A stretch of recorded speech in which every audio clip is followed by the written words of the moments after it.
നമുക്ക് പിന്നെ യുനെസ്കോയിൽ നിന്ന് ഒരു ദിവസം ഒരു യോഗ ഡേ എന്ന് പറഞ്ഞിട്ട് നമുക്ക് കിട്ടുകയുണ്ടായി. അത് നമ്മൾ എത്രയോ കോടി രൂപയാണ് നമ്മുടെ രാജ്യം അതിന് വേണ്ടിയിട്ട് ചിലവഴിക്കുന്നത്. പ്രധാനമന്ത്രിയാണെങ്കിലും എല്ലാ സ്ഥലത്തും ഈവൻ നമ്മൾ ഇപ്പോൾ ഒരു കോൺട്രവേഴ്സി നമ്മൾ കേരളത്തിൽ ഉണ്ടായിരുന്നു. മന്ത്രി ശ്രീമതി ശൈലജ ഈ യോഗ സമയത്ത് പ്രാർത്ഥന ചൊല്ലിയില്ലാന്നും അവരതിനെ വിമർശിച്ചു എന്നുകൊണ്ട് കുറേ പേരൊക്കെ അതിനെ എടുത്തത് എങ്ങനെയാണെന്ന് വെച്ച് കഴിഞ്ഞാൽ അതൊരു ഫങ്ഷനല്ലേ, അതിലിപ്പോൾ ഇവരതിനെ എതിർത്തത് വളരെ തെറ്റായിപ്പോയി എന്ന് ഒരു വർഷം പറയുന്നുണ്ട്. ആ ഒരു രീതിയിലേക്ക്, കാരണം യുനെസ്കോയിൽ നിന്ന് ഒരു അപ്രൂവൽ കിട്ടിക്കഴിഞ്ഞാൽ പിന്നെ ഇപ്പോൾ പണ്ടുപോലെ പിന്നെ നാസയെ കണ്ടുപിടിച്ചു എന്ന് പറഞ്ഞു കഴിഞ്ഞാൽ പിന്നെ നമുക്ക് എന്തും ശരിയാണെന്ന് തോന്നുന്നു. ഇതിനെക്കുറിച്ച് താങ്കളുടെ അഭിപ്രായം എന്താണ്? ഐക്യരാഷ്ട്രസഭയിൽ നിന്നാണ് യോഗ ദിവസം എന്നൊരു പ്രഖ്യാപനം ഉണ്ടായത്. അതിപ്പോൾ അത്തരം ഒരു കാര്യങ്ങൾ ഒരു ദിവസം പ്രഖ്യാപിക്കുക എന്ന് പറയുന്നത് പലപ്പോഴും ഒരു പൊളിറ്റിക്കലാണ്. ഈ സംഭവം ഇന്ത്യ ഒരു റൈസിങ് പൊളിറ്റിക്കൽ പവറാണ്. അപ്പോൾ ഇന്ത്യ ഒരു കാര്യം ആവശ്യപ്പെടുന്നു, യോഗ വലിയ അപകടമില്ലാത്തൊരു സാധനമാണല്ലോ എന്ന് കരുതി പല രാജ്യങ്ങളും സപ്പോർട്ട് ചെയ്യും.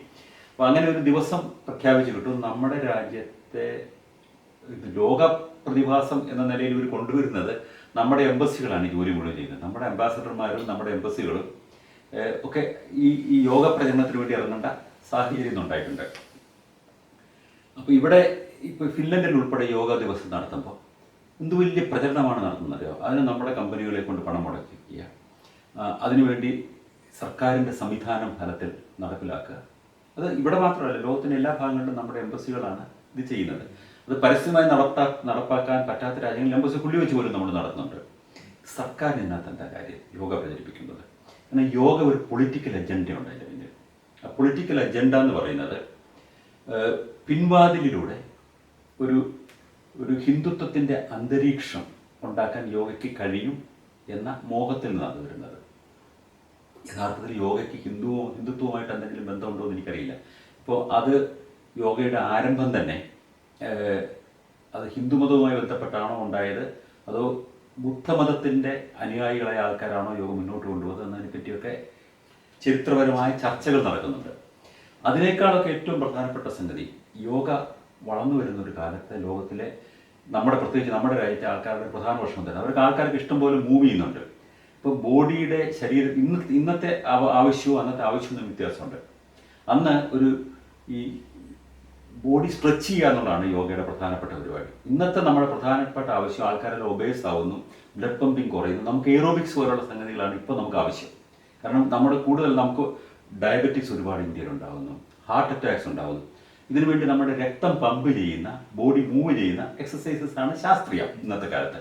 മറിച്ച് യോഗയല്ല നമ്മൾ പ്രചരിപ്പിക്കേണ്ടത്. നമുക്ക് ഫിസിക്കൽ എക്സസൈസ്, ബോഡി മൂവ് ചെയ്യുന്ന ഫിസിക്കൽ എക്സസൈസ് ആണ് ഒരു ഗവൺമെൻറ് ശാസ്ത്രീയമായി ചിന്തിക്കുന്ന ഒരു ഗവൺമെൻറ് ചെയ്യേണ്ടത്. നമുക്ക് ശാസ്ത്രബോധം പ്രചരിപ്പിക്കുക നമ്മുടെ ലക്ഷ്യങ്ങളിലൊന്നാണ് എന്നതുകൊണ്ട് നമ്മൾ ആ നിലയിലാണ് കാണേണ്ടത്. പക്ഷെ അങ്ങനെയല്ല ഉണ്ടാകുന്നത്. മാത്രമല്ല, ഇതുവരെ യോഗ നടത്താത്ത ആൾക്കാർ ഒരു പ്രായം കഴിഞ്ഞ് യോഗ നടത്തിയ ചില കുഴപ്പങ്ങളൊക്കെ ഉണ്ടാവും. സെർവിക്കൽ സ്പോണ്ടിലോസിസ് ഉള്ള ആൾക്കാർ യോഗ നടത്തി കഴിഞ്ഞാൽ സാധാരണ ഈ രോഗം മൂർച്ഛിക്കുകയുള്ളൂ. ഒരുപാട് ആരോഗ്യ പ്രശ്നങ്ങളുണ്ടാകും. ന്യൂയോർക്ക് ടൈംസിൽ ഇതേക്കുറിച്ച് വലിയ ലേഖനം തന്നെ ഉണ്ടായിരുന്നു.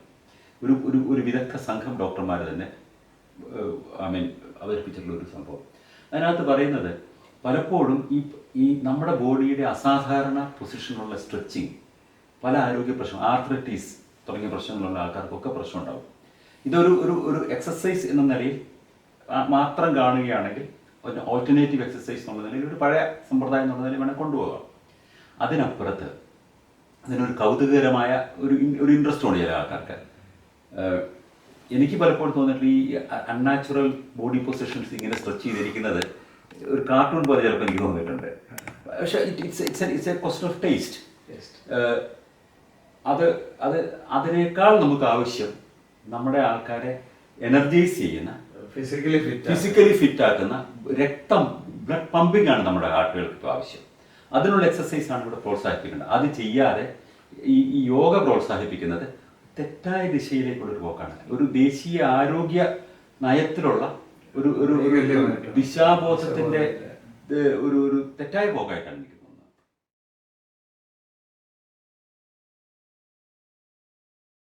നമ്മുടെ അന്വേഷണമാണ് ശാസ്ത്രം. അന്വേഷണത്തിന്റെ ഫലമായിട്ട് നമ്മൾ പല ഇലകളുടെയും രാസപദാർത്ഥങ്ങളുടെയും ഗുണം നമ്മൾ എന്തൊക്കെ കാര്യങ്ങൾ ഉണ്ടാവും നമ്മൾ തിരിച്ചറിഞ്ഞു. അതെങ്ങനെ നമുക്ക് പ്രയോജനപ്പെടും നമ്മൾ തിരിച്ചറിഞ്ഞു. അതിൻ്റെ ഒരു പ്രക്രിയ, ഒരു പ്രോസസ്സാണ് ആയുർവേദത്തിൽ നടന്നത്. പക്ഷെ ആയുർവേദത്തിനകത്ത് ഉണ്ടാകാതിരുന്നൊരു പ്രധാന സംഗതി ഗവേഷണങ്ങൾ. ഇന്നിപ്പോൾ ചില ഗവേഷണങ്ങൾ നടക്കുന്നത് ചിലതൊക്കെ ശരിയാണെന്ന് സ്ഥാപിക്കാൻ വേണ്ടിയുള്ള ഗവേഷണങ്ങളല്ലാതെ മൗലിക ഗവേഷണവും നടക്കുന്നുണ്ടെന്ന് എനിക്ക് തോന്നുന്നില്ല. ഇന്നും നമുക്ക് ആയുർവേദ മെഡിസിൻ ഒരു ആയുർവേദിക് മെഡിസിൻ നമുക്ക് മാർക്കറ്റ് ചെയ്യണമെങ്കിൽ പോലും ഒരു മെഡിക്കൽ കൗൺസിലിന് അംഗീകാരം വേണ്ട. ഏതെങ്കിലും ഒരു പഴയ പുസ്തകത്തിൽ പറയുന്ന സ്ഥാപിച്ചാൽ മാത്രം മതി. Anything can be produced as an Ayurvedic medicine. Vicks പോലത്തെ ഒരു മൾട്ടിനാഷണൽ കോർപ്പറേഷൻ പ്രൊഡ്യൂസ് ചെയ്യുന്ന, ലോകത്ത് എല്ലായിടത്തും പല പേരുകളിലും പല രൂപത്തിൽ അറിയപ്പെടുന്ന, ഇന്ത്യയുമായി യാതൊരു ബന്ധവുമില്ലാത്ത ഈ സാധനം ഇന്ത്യയിൽ an ആയുർവേദിക് പ്രൊഡക്റ്റ് എന്ന് എഴുതിയിരിക്കുന്നത് സെല്ലാവും. അതെ, കാരണം ആയുർവേദ സെൽസ് ഇൻ ഇന്ത്യ. അപ്പോൾ ഇത് വിൽപ്പനയ്ക്ക് പറ്റിയ ഒരു ഉപാധി എന്ന നിലയിലാണ് ഇത് പല ആൾക്കാർ ഉപയോഗിക്കുന്നത്. പിന്നെ ആയുർവേദത്തിലുള്ളൊരു പ്രധാനപ്പെട്ട കുഴപ്പം, ഉദാഹരണത്തിന് മഞ്ഞപ്പിത്തം വന്നാൽ എൻ്റെ കുട്ടിക്കാലത്ത് ഞാൻ പലപ്പോഴും കണ്ടിട്ടുണ്ട്. ഹെപ്പാറ്റൈറ്റിസ് എ അത് പോപ്പുലർ ആയിട്ടുള്ള ഒരു സംഭവമല്ലേ അവിടെ കേരളത്തിൽ. അപ്പോൾ വന്നു കഴിഞ്ഞാൽ മഞ്ഞപ്പിത്തത്തിന് വലിയ ചികിത്സയൊന്നുമില്ല. നമുക്ക് പ്രധാനമായിട്ട് നമ്മുടെ ബോഡി അധികം സ്ട്രെസ് ചെയ്യരുത്. അത് സ്വാഭാവികമായിട്ടും നമ്മളതിനെ അതിജീവിക്കുക എന്ന് പറയുന്നതാണ് ഒരു പ്രധാന ചികിത്സാ മാർഗം എന്ന് പറയുന്നത്, പ്രധാന രീതി എന്ന് പറയുന്നത്. കാരണം നമ്മൾ വളരെ കൃത്യമായിട്ട് അറിയാം ഒരു നിശ്ചിത സമയം കൊണ്ട് നമുക്ക് അതിജീവിക്കാൻ പറ്റും എന്നുള്ളത്. എന്നാൽ ആയുർവേദത്തിനകത്ത് കിഴുകാനെല്ലി തുടങ്ങിയ സാധനങ്ങൾ കഴിക്കുക, പിന്നെ ഒരു ചിരട്ട കഴുതി തൂക്കിയിടുക, ചില മന്ത്രമുണ്ട് കൂടെ. ഇങ്ങനെ ഈ മന്ത്രം എല്ലാം കൂടി മിക്സ് ചെയ്താണ് ഈ സംഭവം തരുന്നത്. അത് ചെയ്തില്ലേലും രോഗം മാറും. ചിലപ്പോൾ ഇത് അഗ്രവേറ്റ് ആയിക്കഴിഞ്ഞാൽ അത് ചെയ്തില്ലേലും മരിച്ചും പോകും. അപ്പം ഇത്തരം മരുന്നുകളുടെ ഈ ശാസ്ത്രീയ നിരീക്ഷണ പരീക്ഷണങ്ങൾ കൊണ്ട് അതിൻ്റെ ഗുണദോഷങ്ങൾ തിരിച്ചറിഞ്ഞ് മരുന്നുകൾ ഉപയോഗിക്കണം എന്ന വിവേചന ബുദ്ധി ആയുർവേദത്തിൻ്റെ കാര്യത്തിൽ നമ്മൾ ഉപയോഗിക്കുന്നില്ല. അസ്വീകാര്യമായ കാര്യങ്ങൾ തള്ളിക്കളയുക, സ്വീകാര്യമായ കാര്യങ്ങൾ നമ്മൾ ഉപയോഗിക്കുക, അതിനകത്ത് കുഴപ്പങ്ങളുണ്ടെങ്കിൽ അത് പരിഷ്കരിക്കുക, മെച്ചപ്പെടുത്തുക, അതിൽ തന്നെ അതിന് ഉപഫലങ്ങളുണ്ടെങ്കിൽ, അതിന് സൈഡ് എഫക്ട്സ് ഉണ്ടെങ്കിൽ അത് തിരിച്ചറിയുക, അതിനെ എങ്ങനെ അതിജീവിക്കാൻ പറ്റും, ഈ പ്രക്രിയയാണ് മരുന്നുകൾ മെച്ചപ്പെടുത്തിക്കൊണ്ടിരുന്നത്. നമ്മൾ ഇന്നിപ്പം ഈ മോഡേൺ മെഡിസിൻ എന്ന് പറയുന്ന എല്ലാ മരുന്നുകളും നോക്കും, അതിനകത്ത് എത്ര തുറന്ന സമീപനമുള്ളത്. ഒരു മരുന്ന് നമ്മൾ വളരെ മെച്ചപ്പെട്ടതാണെന്ന് കണ്ടു, ചില രോഗങ്ങൾക്ക് നമുക്ക് പരിഹാരമില്ലാത്ത ചില രോഗങ്ങൾക്ക് നമ്മൾ പരിഹാരം കണ്ടെത്തുന്നു ചില കെമിക്കലുകൾ വഴി. അതിനകത്ത് നമ്മൾ പച്ചിലകളൊക്കെ ഉപയോഗിക്കുന്നുണ്ട്. അപ്പം അതുകൊണ്ട് പരിഹാരം കണ്ടെത്തി കുറേ മുന്നോട്ട് പോകുമ്പോൾ നമ്മൾ അതിനകത്ത് ഒരു ദോഷം കാണുന്നു, ഒരു സൈഡ് എഫക്ട്സ് നമ്മൾ അന്ന് കാണാത്ത നമ്മൾ തിരിച്ചറിഞ്ഞാൽ നമ്മുടെ ഗവേഷണം പോകുന്നത് എങ്ങനെയാണ്, അതെങ്ങനെ മാറ്റാം, ഇതിനേക്കാൾ മെച്ചപ്പെട്ട മരുന്ന് എങ്ങനെ ഉണ്ടാക്കാം, അത് കണ്ടുപിടിച്ചാൽ അപ്പം തന്നെ മറ്റവനെ തള്ളിക്കളയാം നമ്മൾ. അങ്ങനെ അത് തിരുത്തലുകളിലൂടെ മെച്ചപ്പെട്ട് വരുന്ന ഒരു സാധനമാണ് മോഡേൺ മെഡിസിൻ. അതിനാണ് നമ്മൾ മോഡേൺ മെഡിസിൻ തന്നെ പറയുന്നത്. പലരും അതിന് അലോപ്പതി എന്ന് പറയാറുണ്ട്. അലോപ്പതി എന്ന് പറയുന്ന ചികിത്സാ സമ്പ്രദായം നിലവിലേ ഇല്ല. അത് പണ്ടുണ്ടായിരുന്ന ഒരു സംഭവമാണ്. ഹോമിയോ ഉണ്ടായിരുന്ന കാലത്തുണ്ടായിരുന്ന ഒരു ചികിത്സാ സമ്പ്രദായമാണ്. ഒരുപാട് അശാസ്ത്രീയത ഉണ്ടായിരുന്ന ഒരു സംഭവമാണത്. അത് അന്നത്തെ ആ പേര് ഇപ്പോഴും പലരും ഉപയോഗിക്കുന്നു എന്നല്ലാതെ മോഡേൺ മെഡിസിൻ ആ പേര് പറയുന്നത് പോലും ശരിയല്ല. അപ്പം ഈ ആയുർവേദത്തിനകത്തുള്ള അപകടം എന്ന് പറയുന്നത്, ആയുർവേദത്തിൽ എന്തെങ്കിലും നമ്മുടെ പഴയ ജ്ഞാനങ്ങൾ ഉണ്ടെങ്കിൽ അതിനെ ശാസ്ത്രീയ നിരീക്ഷണ പരീക്ഷണങ്ങൾ വഴി എങ്ങനെ നമുക്ക് ഉപയോഗിക്കാം എന്ന് പഠിക്കുകയും, അശാസ്ത്രീയമായ ആയുർവേദത്തിനകത്ത് ഒരുപാട് അശാസ്ത്രീയമായ കാര്യങ്ങളുണ്ട്, അതൊക്കെ തള്ളിക്കളയുകയും ചെയ്ത് ഈ മരുന്നുകൾ നിയന്ത്രണ വിധേയമായ ഒരു മെഡിക്കൽ കൗൺസിലിൻ്റെയും മെഡിസിൻ കൗൺസിലിൻ്റെയും അനുമതിയോടുകൂടി മാത്രമേ ഉപയോഗിക്കാവുള്ളൂ എന്ന് പറയുകയും, അതിനകത്ത് മന്ത്രത്തെയും കൂടോത്രത്തെയും മാറ്റി നിർത്തി അതിന് പ്രോപ്പർ യൂസ് കൊണ്ടുവരുവാണെങ്കിൽ നമുക്ക് പല ഹെർബ്സും ഗുണകരമായി. അതെ. ഇനി വേറൊരു ശാഖ കേരളത്തിൽ പ്രത്യേകിച്ച് വളർന്നു വരുന്നത് ഹോമിയോ ആണ്. അത് എല്ലാവരും ഡോക്ടറൊന്നും കൂടെയാണ് പിന്നെ പേര് വെച്ചിട്ടാണ് ഹോമിയോ ഡോക്ടേഴ്സ് എന്ന് പറയുന്നത്. നമ്മുടെ ഇംഗ്ലീഷ് മോഡേൺ മെഡിസിൻ ഡോക്ടേഴ്സിൻ്റെ MBBS ഡോക്ടേഴ്സിൻ്റെ സ്ഥാനം കൊടുത്തുകൊണ്ട് കോളേജുകൾ, ഗവൺമെൻറ് അംഗീകൃത കോളേജ് എൻട്രൻസ് ഒക്കെ വെച്ചിട്ട് നടക്കുന്നുണ്ട്. അത് അറ്റ്ലീസ്റ്റ് ആയുർവേദത്തിൽ എന്തൊക്കെയോ കുറേ ഇൻഗ്രീഡിയൻസ് മരുന്നായിട്ടുണ്ട്. അതിൻ്റെ ദോഷവശങ്ങൾ ഇവിടെ ഹോമിയോ എന്ന് പറയുന്നത് ഒരു കംപ്ലീറ്റ്ലി ഒന്നുമില്ലാത്ത ഒരു കാര്യത്തിന് വളരെ കാര്യമായിട്ട് ഗവൺമെൻറ് ഫണ്ട് ചെയ്ത് കോളേജുകൾ, ചെറുപ്പക്കാരുടെ ഭാവി സത്യം പറഞ്ഞു കഴിഞ്ഞാൽ അവർ സമൂഹത്തിന് ചെയ്യുന്നത് ഒരു ചതിയാണ്. അവർക്കും നിവൃത്തിയില്ലാതെ വന്നുപെടുന്നതാണ്. ഈ ഒരു കാര്യം ഇവിടെയൊക്കെ എങ്ങനെയാണ്? ഇപ്പോൾ ഹോമിയോയെ കുറിച്ച് നമ്മൾ കൂടുതൽ ഡിസ്കസ് ചെയ്യേണ്ടതെന്ന് വെച്ചാൽ അതിനകത്ത് ഇനി ഒന്നും മുന്നോട്ട് പോകാൻ നമുക്ക് സജസ്റ്റ് ചെയ്യാനൊന്നുമില്ല. ഇപ്പം ആയുർവേദത്തിൽ ഒരു സജഷൻ പറഞ്ഞല്ലോ, ദാറ്റ് ഈസ് നമുക്ക് ഒരു മെഡിക്കൽ ബോർഡിനകത്ത് ഇതാക്കി ചെയ്ത് അനലൈസ് ചെയ്തിട്ട് സർട്ടിഫൈ ചെയ്യാന്നുള്ളത്. ഹോമിയോയിൽ അതും പറ്റത്തില്ല. ഹോമിയോ മെഡിസിൻ എങ്ങനെയാണോ ഉണ്ടാക്കുന്നത്, എവിടെ നിന്ന് വരുന്നു എന്ന് പോലും നമുക്ക് ആർക്കും വലിയ രൂപരേഖയില്ല. എല്ലാം പല മെഡിസിൻസും അവർ ഉണ്ടെന്ന് പറയുന്നു. എല്ലാ അസുഖങ്ങൾക്കും ഹോമിയോയിലുണ്ട്. ഇവിടെ ഫിൻലാൻഡിൽ ഇതുപോലെ ഹോമിയോ അംഗീകരിച്ച മെഡിക്കൽ ഇതാണ് അല്ല.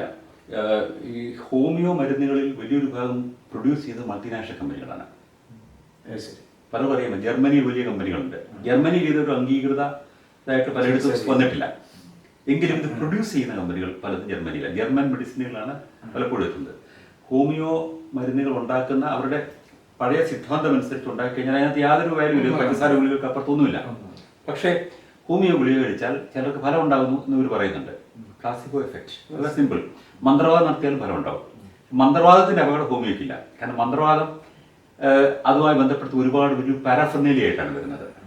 ഹോമിയോ വരുന്ന ഒരു കോംപ്ലിമെന്ററി മെഡിസിനോസ് ഒക്കെ പറയാവുന്ന തരത്തിലുള്ള ഒരു സാധനമാണ്. ഇപ്പം അങ്ങനത്തെ മരുന്നുകൾ ഇപ്പം ചില ആൾക്കാർ കോണി ബയോ എന്ന് പറഞ്ഞൊരു സാധനം കുറേ കാലത്ത് മുമ്പ് ഇപ്പോഴും ഉണ്ട് നമ്മുടെ നാട്ടിൽ.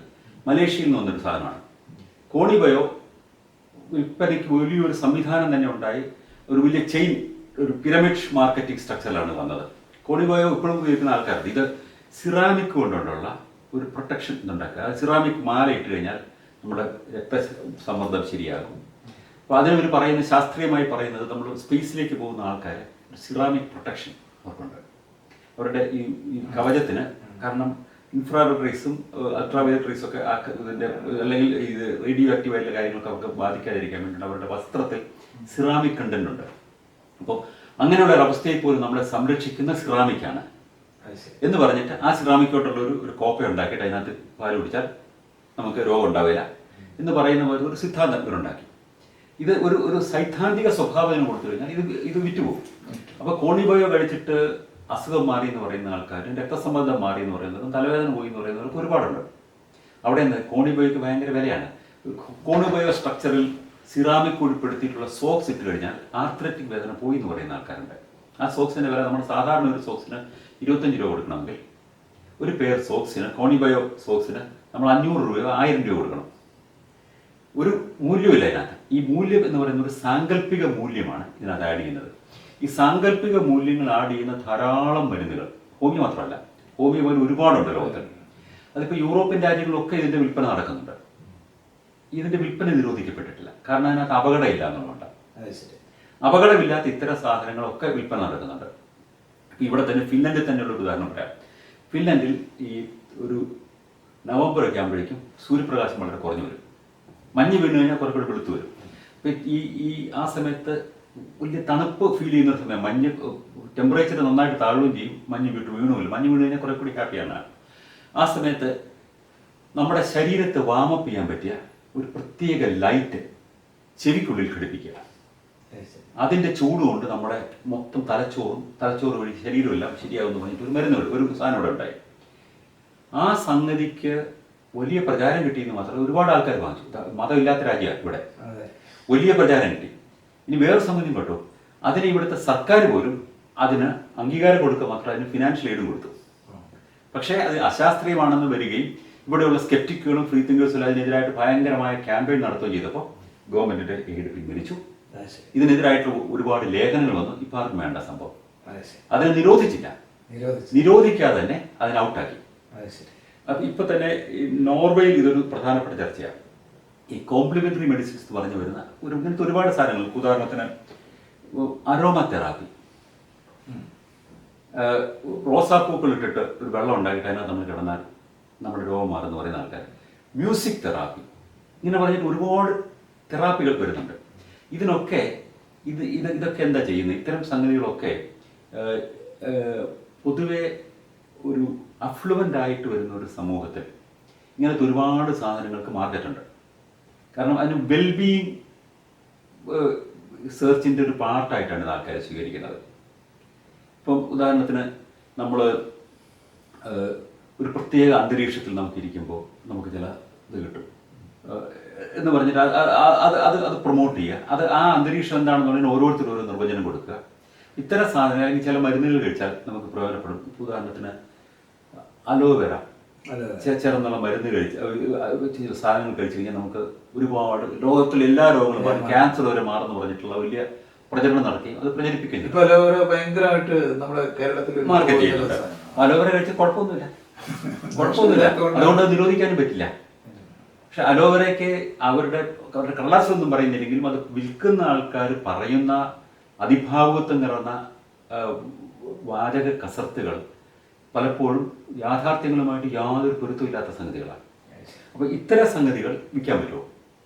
ഈ മോഡേൺ സൊസൈറ്റികളിലൊന്നും, ഇപ്പോൾ ഈ ഡെവലപ്പ് നേഷൻസ് ഒന്നും ഇത്തരം സാധനങ്ങൾ വിൽക്കുന്നതിന് തടസ്സമില്ല. അതിനകത്ത് മനുഷ്യന് ഹാനികരമായ സംഗതി ഉണ്ടെങ്കിൽ മാത്രമേ അതിനെ നിരോധിക്കാൻ പറ്റുള്ളൂ. ഇപ്പോൾ ഒരാൾ ഹോമിയോ മരുന്ന് ഇവിടെ കഴിച്ചാൽ യൂറോപ്പിൽ ആർക്കും തടയാൻ പറ്റില്ല, കാരണം അതിനകത്ത് അപകടമൊന്നുമില്ല. ഹോമിയോ മരുന്ന് ഇപ്പോൾ അതിന് ഇവിടെ ഒരു രസമുള്ള ഒരു സംഭവം, ഹോമിയോക്കെതിരായിട്ട് ഒരു നല്ല പ്രചരണം നടത്തിയത്, ഹോമിയോ മരുന്ന് കഴിച്ചാൽ എന്ത് ഫലം ഉണ്ടാവും. അപ്പോൾ അവർ ചെയ്തത് ഒരു കിലോ ഹോമിയോ മരുന്ന് കൊണ്ടുവന്നു. അപ്പോൾ അത് ഒന്നിച്ച് കഴിക്കുക, വളരെയേറെ അതിൻ്റെ അംഗീകൃത ഡോസിനേക്കാൾ ഒരു 100 മടങ്ങ് ഒരാൾ കഴിക്കുക പരസ്യമായിട്ട്, ഒന്നും ഉണ്ടാകില്ല. കാരണം അത് ഹോമിയോ മരുന്നിൽ വിശ്വാസമില്ലെങ്കിൽ അതിന് നെഗറ്റീവായിട്ടും പോസിറ്റീവായിട്ടും യാതൊരു സംഭവം ഉണ്ടാവില്ല.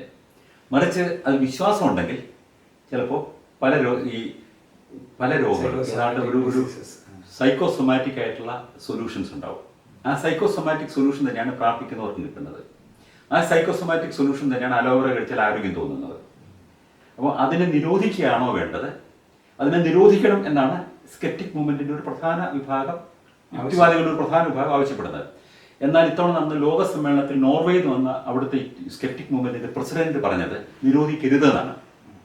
നിരോധിച്ചു കഴിഞ്ഞാൽ രഹസ്യമായിട്ട് ആൾക്കാർ ഉപയോഗിക്കാൻ തുടങ്ങും, ഇതിന്റെ ഡിമാൻഡ് കൂടും. സപ്രസ് ചെയ്യുന്ന ഏത് സാധനത്തിനും അതിജീവിക്കാൻ അതിനെന്തോ ഒരു രഹസ്യമായ ശക്തി ഉണ്ടെന്നുള്ള വിശ്വാസം ഉണ്ട് ആൾക്കാർക്ക്. അതുകൊണ്ട് നിരോധിക്കുകയല്ല വേണ്ടത്, ബോധവൽക്കരണമാണ് വേണ്ടത്. അതിന് പിന്നെ കണ്ടീഷൻസ് ഉണ്ടാക്കണം. ഈ അവകാശവാദങ്ങൾ രേഖപ്പെടുത്തണം. അതായത് ഇപ്പോൾ അലോവേരയെ കുറിച്ചിട്ട് പറയുന്ന ക്ലെയിംസ്, ആ ക്ലെയിംസ് അലോവേര വിൽക്കുമ്പോൾ ആ ക്ലെയിംസിൽ അച്ചടിക്കണം. അച്ചടിക്കുന്നതിൽ നിന്ന് വ്യത്യസ്തമായ ആരെങ്കിലും ക്ലെയിം ചെയ്താൽ അത് രേഖപ്പെടുത്തിയാൽ അത് തെറ്റായിട്ട് മാറും.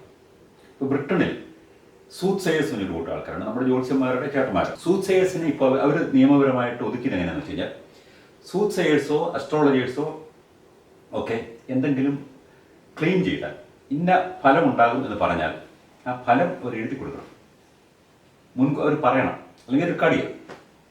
അത് ഉണ്ടായില്ലെങ്കിൽ നമുക്ക് കൺസ്യൂമർ കോർട്ടിൽ അതിനെതിരായിട്ട് പോകാം. എനിക്ക് ഈ രോഗം മാറും എന്ന് പറഞ്ഞിട്ട് ഒരാൾ ഒരു സൂത്ത് സെയർ ഒരു പ്രത്യേക ക്രിയയോടുകൂടി ജീവിക്കാൻ പറഞ്ഞിട്ട് ഫലം ഉണ്ടായില്ലെങ്കിൽ I can go in a consumer court. അതുകൊണ്ട് ഈ ക്ലെയിം പ്രഖ്യാപിക്കണം. അപ്പോൾ കൺസ്യൂമർ നിയമങ്ങൾ വഴി, കൺസ്യൂമർ നിയമങ്ങൾ കൂടുതൽ സ്ട്രിഞ്ചൻ്റ് ആക്കുന്നത് വഴി ഇവരെ നിയന്ത്രണ വിധേയമാക്കുകയാണ് ഇവയെ നിരോധിക്കുന്നതിനേക്കാൾ ഫലപ്രദം. അതാണ് സ്ട്രാറ്റജിക്കലായിട്ടുള്ള വേറൊരു അപ്രോച്ച്. അപ്പോൾ ഇത്തരം കോംപ്ലിമെന്ററി മെഡിസിൻസ് അപകടകരമല്ലാത്തതിനൊക്കെ നിരോധിക്കുക എന്ന് പറയുന്നത് ഒരു ആധുനിക സമൂഹത്തിൽ പരമാവധി നിരോധനങ്ങൾ ഒഴിവാക്കുകയാണ് ചെയ്യുന്നത്. സ്വതന്ത്രമായ വ്യക്തികളുടെ സ്വാതന്ത്ര്യം. ഇപ്പം നമുക്കറിയാം പുകവലി അപകടകരമാണ്. പുകവലി നിരോധിക്കാൻ പറ്റുമോ? നിരോധിക്കുകയല്ല എൻ്റെ വഴി. പുകവലി അതിന് ചില റെസ്ട്രിക്ഷൻസ് ഉണ്ടാക്കാം. നമ്മുടെ നാട്ടിൽ നിയമം മൂലം നിരോധിച്ചിരിക്കുകയാണ് പുകവലി നിരോധിച്ചിട്ടില്ല, പബ്ലിക് പ്ലേസിൽ. അതെ, അതിന്റെ റെസ്ട്രിക്ഷൻസ് ഉണ്ടാക്കിയിരിക്കുന്നതിന്റെ കാരണം മറ്റുള്ളവർക്ക് അതുകൊണ്ട് ദോഷം ഉണ്ടാകും. കേരളത്തിൽ ഇപ്പോ പിന്നെ പൊതുവെ കാണുന്ന ഒരു പ്രതിഭാസം, വളരെ വിദ്യാഭ്യാസ സമ്പന്നരായ ചെറുപ്പക്കാർ മതപരമായ കാര്യങ്ങളിൽ ധാരാളം പങ്കെടുക്കുക.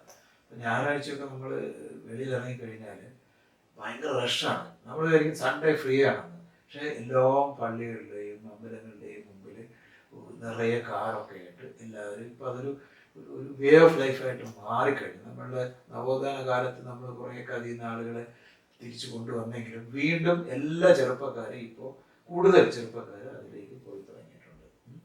പിന്നെ അങ്ങനെ മതപരമായ ഒരു കാര്യം.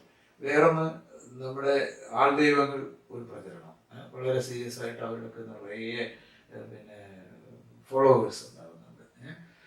ഇത് പോരാതെ തന്നെ ഇപ്പോൾ നമുക്ക് പുതിയൊരു ഇഷ്യൂ വന്നിരിക്കുന്നത്, ഈ ചെറുപ്പക്കാരായി നല്ല വിദ്യാഭ്യാസമുള്ളവർ ഈ മുസ്ലിം മതങ്ങളിലേക്ക് മാറി. റീസെൻ്റ് സംഭവിച്ചത് അവർ ISS വേണ്ടിയിട്ടോ അല്ലെങ്കിൽ അതുപോലെയുള്ള കാര്യങ്ങൾക്ക് കൂടുതൽ ശ്രദ്ധ ചെലുത്തി പോകുന്നു. ഇത് നമുക്ക് എങ്ങനെ ഈ സമൂഹത്തിൽ നിന്ന് കുറച്ചെങ്കിലും മാറ്റിയെടുക്കാൻ പറ്റും? ഇത് എങ്ങനെയാണ് നിങ്ങൾ ഈ ഇവിടുത്തെ ഈ ഫിൻലാൻഡ് പോലെയുള്ള രാജ്യങ്ങളിലേക്ക്, യൂറോപ്യൻ രാജ്യങ്ങളിൽ ഈ മതത്തിൻ്റെ ചട്ടക്കൂടിൽ നിന്ന് എങ്ങനെയാണ് ആളുകളെ പുറത്ത് കൊണ്ടുവന്നുകൊണ്ടിരിക്കുന്നത്? ഇത് തമ്മിൽ നമുക്ക് എന്തെങ്കിലും ഒരു കമ്പാരിസൺ പോസിബിൾ ആണോ, അല്ലെങ്കിൽ ഒരു മോഡലിംഗ് നമുക്ക് അവിടെ അപ്ലൈ ചെയ്യാൻ പറ്റുമോ? യൂറോപ്പിൽ മതം ദുർബലമായതിന് രണ്ട് പ്രധാന കാരണങ്ങളുണ്ട്. എവിടെയാണ് മതം ദുർബലമായത്, എവിടെ മതം ദുർബലമായില്ല എന്ന് നോക്കിയാൽ മതി. ഒന്നാമത്തെ കാരണം ലോകമഹായുദ്ധത്തിൻ്റെ അനന്തരഫലങ്ങളാണ്. സംസ്കാരങ്ങൾ ഒരുപാട്, ഈ സൈനികർ ദൂരങ്ങളിലേക്ക് യാത്ര ചെയ്യുകയും പുതിയ സംസ്കാരങ്ങൾ കാണുകയും ചെയ്തപ്പോൾ അവർ ഒരു വലിയ കൾച്ചറൽ ഓപ്പണിംഗ് ഒക്കെ ഉണ്ടായി. അതാണ് പല കാര്യങ്ങളെയും പുനർവിചിന്തനം ചെയ്യാൻ ആൾക്കാരെ പ്രേരിപ്പിച്ചു. ഒരുപാട് പുതിയ ആശയങ്ങൾ കടന്നു വന്നു. രണ്ടാം ലോക മഹായുദ്ധത്തിന് ശേഷമാണ് മതത്തിന് വലിയ ഡിക്ലൈൻ ഉണ്ടായത്. രണ്ടാമത്തെ കാരണം അതിന് മുമ്പുണ്ടാവുന്ന സാധനമാണ്. നമ്മൾ ഈ എൻലൈറ്റൻമെന്റ് പീരീഡ് എന്ന് പറയുന്ന ഒരു സംഭവത്തിൻ്റെ ഇൻഫ്ലുവൻസ് 18-ാം നൂറ്റാണ്ടിലാണ്.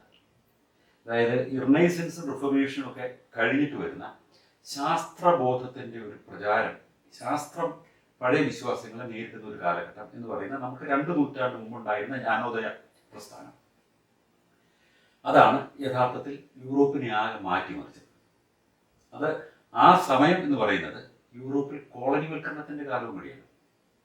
യൂറോപ്പിലെ പ്രധാന ശക്തികളെല്ലാം കോളനികൾ നടത്തിയിരുന്ന കാലത്ത്, അത് ബ്രിട്ടൻ ആയാലും ഫ്രാൻസ് ആയാലും പോർച്ചുഗൽ ആയാലും നെതർലാൻഡ്സ് ആയാലും ഇവരൊക്കെ ഒരുപാട് കോളനികളിലും അധീശത്വമുണ്ടായിരുന്നു. ഈ കോളനികളിലൊക്കെ തന്നെ ഈ പുതിയ ചിന്താപദ്ധതി, ലിബറൽ തോട്ടും എൻലൈറ്റൻമെന്റ് സന്ദേശവും കോളനിയുടെ ചൂഷണത്തിനൊപ്പം തന്നെ എത്തിച്ചത്. യൂറോപ്പിൻ്റെ വികാസം കാണുമ്പോൾ നമ്മൾ പ്രധാനമായിട്ട് കാണുന്നത് കത്തോലിക്ക സഭയായിരുന്നു യൂറോപ്പിനെ നിയന്ത്രിച്ചിരുന്ന പ്രധാന രാഷ്ട്രീയ ശക്തി. പല സാമ്രാജ്യങ്ങളും ഉണ്ടായിരുന്നെങ്കിലും ഈ സാമ്രാജ്യങ്ങളെ നിയന്ത്രിച്ചിരുന്ന ഒരു സൂപ്പർ ചക്രവർത്തിയായിരുന്നു പോപ്പ്. ഈ നമ്മൾ ജോഗ്രഫിക്കൽ ഡിസ്കവറീസ് എന്ന് പറയുന്ന സംഭവം നടക്കുന്ന സമയത്ത് കൊളംബസ് പോകുന്നു എന്നൊക്കെ പറയുന്നത്, അമേരിക്ക കണ്ടുപിടിക്കുന്നു, ഓസ്ട്രേലിയ കണ്ടുപിടിക്കുന്നു എന്നൊക്കെ പറയുന്ന കാലത്ത് വാസ്കോ ദ ഗാമ നമ്മൾ ഇന്ത്യ കണ്ടുപിടിച്ചു എന്ന് പറയുന്ന കാലത്ത് ഒക്കെ മാർപ്പാപ്പയാണ് യൂറോപ്പിനെ നിയന്ത്രിക്കുന്ന പ്രധാന ശക്തി. ഈ കോളനികൾ ഉണ്ടാക്കുന്ന സമയത്ത് പോർച്ചുഗലും സ്പെയിനുമാണ് അന്നത്തെ പ്രധാനപ്പെട്ട ശക്തി. പിന്നീട് ഫ്രാൻസും ബ്രിട്ടനും ആവുന്നത് പോലെ പോർച്ചുഗീസും സ്പെയിനുമാണ്. ലോകം മുഴുവൻ കീഴടക്കി അവിടെയൊക്കെ ക്രിസ്തുമതം പ്രചരിപ്പിക്കുക.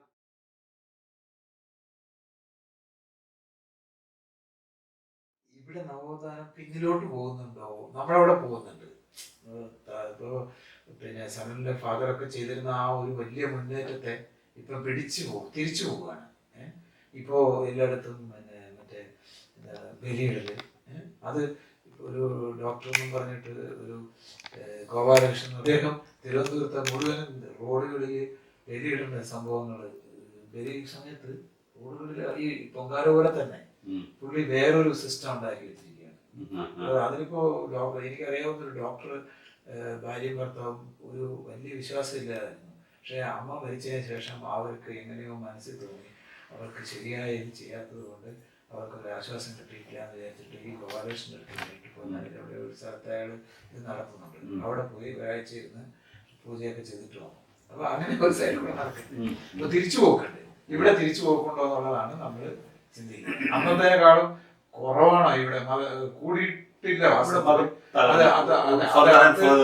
അങ്ങനെ എങ്ങനെ വന്നു? എന്തുകൊണ്ട് നമ്മൾ തിരിച്ചു പോകണം? ഈ ഒരു പോയിന്റിലേക്കാണ് മതത്തിന്റെ ഇവിടെ. അതാണ് ഇത്യോൽ പ്രസ്ഥാനം ഒരു ഭയങ്കര വിജിലാൻസ് മൂവ്മെന്റ് ഇവിടെ. അതായത് മതം മാറിക്കഴിഞ്ഞപ്പോൾ വരുന്ന എല്ലാ വെല്ലുവിളിയും നമ്മൾ നേരിടുകയാണ്. യൂറോപ്പിൽ എങ്ങനെയാണ് മതം ദുർബലപ്പെട്ടത് എന്ന് പല ആൾക്കാർ ചോദിക്കാറുണ്ട്. അതിനുള്ള ആദ്യത്തെ ഉത്തരം, മതം എല്ലായിടത്തും ദുർബലപ്പെട്ടിട്ടില്ല. ഒരു 2-3 മേഖലകളിലായിട്ടാണ് മതം ദുർബലപ്പെട്ടത്.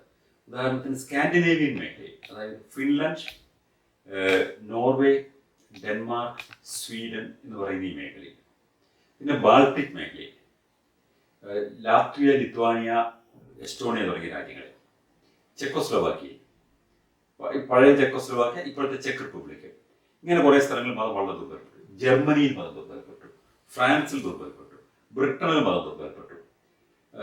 അങ്ങനെ ലോകത്തിന്റെ പ്രധാനപ്പെട്ട പല ഭാഗങ്ങളിലും മതം പൂർണ്ണമായും ദുർബലപ്പെട്ടു കഴിഞ്ഞു. ബ്രിട്ടനിൽ ക്രിസ്ത്യാനികളെക്കാൾ കൂടുതൽ നാസ്തികരെന്ന് പ്രഖ്യാപിക്കുന്ന ആൾക്കാരാണ് ഇപ്പോൾ ഉള്ളത്. അതൊരു വലിയ വലിയ വികാസമാണത്. ഇതിന് കാരണമായി തീർന്നതിന് പല കാരണങ്ങളുണ്ട്. ഒന്ന്, പല സാമൂഹിക കാരണങ്ങളുണ്ട്. ഒന്ന്, രണ്ടാം ലോകമഹായുദ്ധകാലത്ത് ലോകമൊട്ടായി യാത്ര ചെയ്ത ആൾക്കാർ, അവർക്കുണ്ടായ കൾച്ചറൽ എക്സ്പോഷർ, അതൊരു കാരണമാണ്. പിന്നെ ഈ 18-ാം നൂറ്റാണ്ടിലുണ്ടായ എൻലൈറ്റൻമെന്റ് മൂവ്മെന്റ്, ജ്ഞാനോദയ പ്രസ്ഥാനം. ഈ 18-ാം നൂറ്റാണ്ടിലെ ജ്ഞാനോദയ പ്രസ്ഥാനം ഉണ്ടാക്കിയ ശാസ്ത്ര പ്രചാരം എന്ന് പറയുന്നത്, ശാസ്ത്രബോധ പ്രചാരം എന്ന് പറയുന്നത് വലിയ മുന്നേറ്റമാണ് ഉണ്ടാക്കിയത്. കാരണം ഈ കത്തോലിക്ക സഭയുടെ അധീശത്വത്തിനെതിരായിട്ടുണ്ടായ റിഫർമേഷൻ മൂവ്മെന്റ്, അതേ തുടർന്നുണ്ടായിട്ടുള്ള റിനസോ, നമ്മൾ റിനൈസൻസ് മലയാളത്തിൽ പറയുന്ന റിനസോ മൂവ്മെന്റ്, അതേ തുടർന്ന് ഉണ്ടായ ജ്ഞാനോദയ പ്രസ്ഥാനം, ഇതിന്റെ പരിണതഫലമായി പിന്നീട് വികാസം പ്രാപിച്ച ജ്ഞാനോദയ പ്രസ്ഥാനത്തിന് ശേഷമാണ് യുക്തിവാദ പ്രസ്ഥാനം വികാസം പ്രാപിക്കുന്നത്. ഇംഗർസോളും മറ്റും 1901 ഒക്കെ അവസാനിപ്പിക്കുന്ന, അല്ലെങ്കിൽ ചാൾസ് ബ്രാഡ്ല ബ്രിട്ടനിൽ തുടങ്ങുന്ന ഫ്രീ തോട്ട് മൂവ്മെന്റ് എന്നൊക്കെ പറയുന്ന പുതിയ പ്രസ്ഥാനങ്ങൾ, ഇവയൊക്കെ നടത്തിയ ആശയപ്രചരണം വളരെ ശക്തമായിരുന്നു. എനിക്ക് തന്നെ ഇന്ത്യനീസ് പബ്ലിഷേഴ്സ് തുടങ്ങാൻ പ്രചോദനമായി തീർന്നത് ബ്രിട്ടനിലെ റാഷണലിസ്റ്റ് പ്രസ് അസോസിയേഷൻ നടത്തിയ തിങ്കേഴ്സ് ലൈബ്രറി എന്ന് പറയുന്ന ഒരു സീരീസാണ്. അവർ ചെയ്തത് വളരെ വില കുറഞ്ഞ പേപ്പർ പ്രൊഡ്യൂസ് ചെയ്ത് വളരെ വില കുറഞ്ഞ് വൻതോതിൽ യുക്തിവാദ കൃതികൾ പ്രചരിപ്പിച്ചവർ. ഇപ്പോൾ ആൽഡസ് ഹക്സ്ലിയുടെയും മറ്റും പുസ്തകങ്ങൾ, പരിണാമ ചാൾസ് ഡാർവിൻ്റെ ആശയങ്ങൾ ലോകത്തൊട്ടാകെ പ്രചരിപ്പിക്കുന്നതിന് കാരണമായി തീർന്ന ഏറ്റവും പ്രധാനപ്പെട്ട ഉജ്ജ്വലമായ ക്യാമ്പയിൻ നടത്തിയത് ഹക്സ്ലിയാണ്.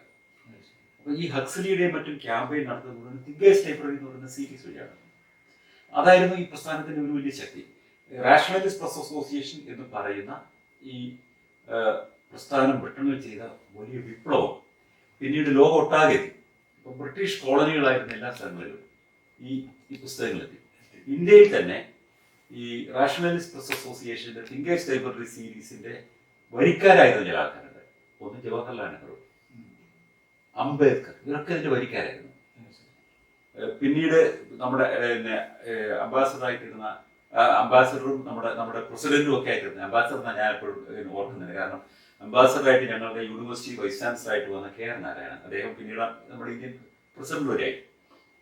അപ്പം ഈ KR നാരായണൻ പഠിച്ചിരുന്ന കാലത്ത് അദ്ദേഹത്തിന്റെ സബ്സ്ക്രൈബറായിരുന്നു.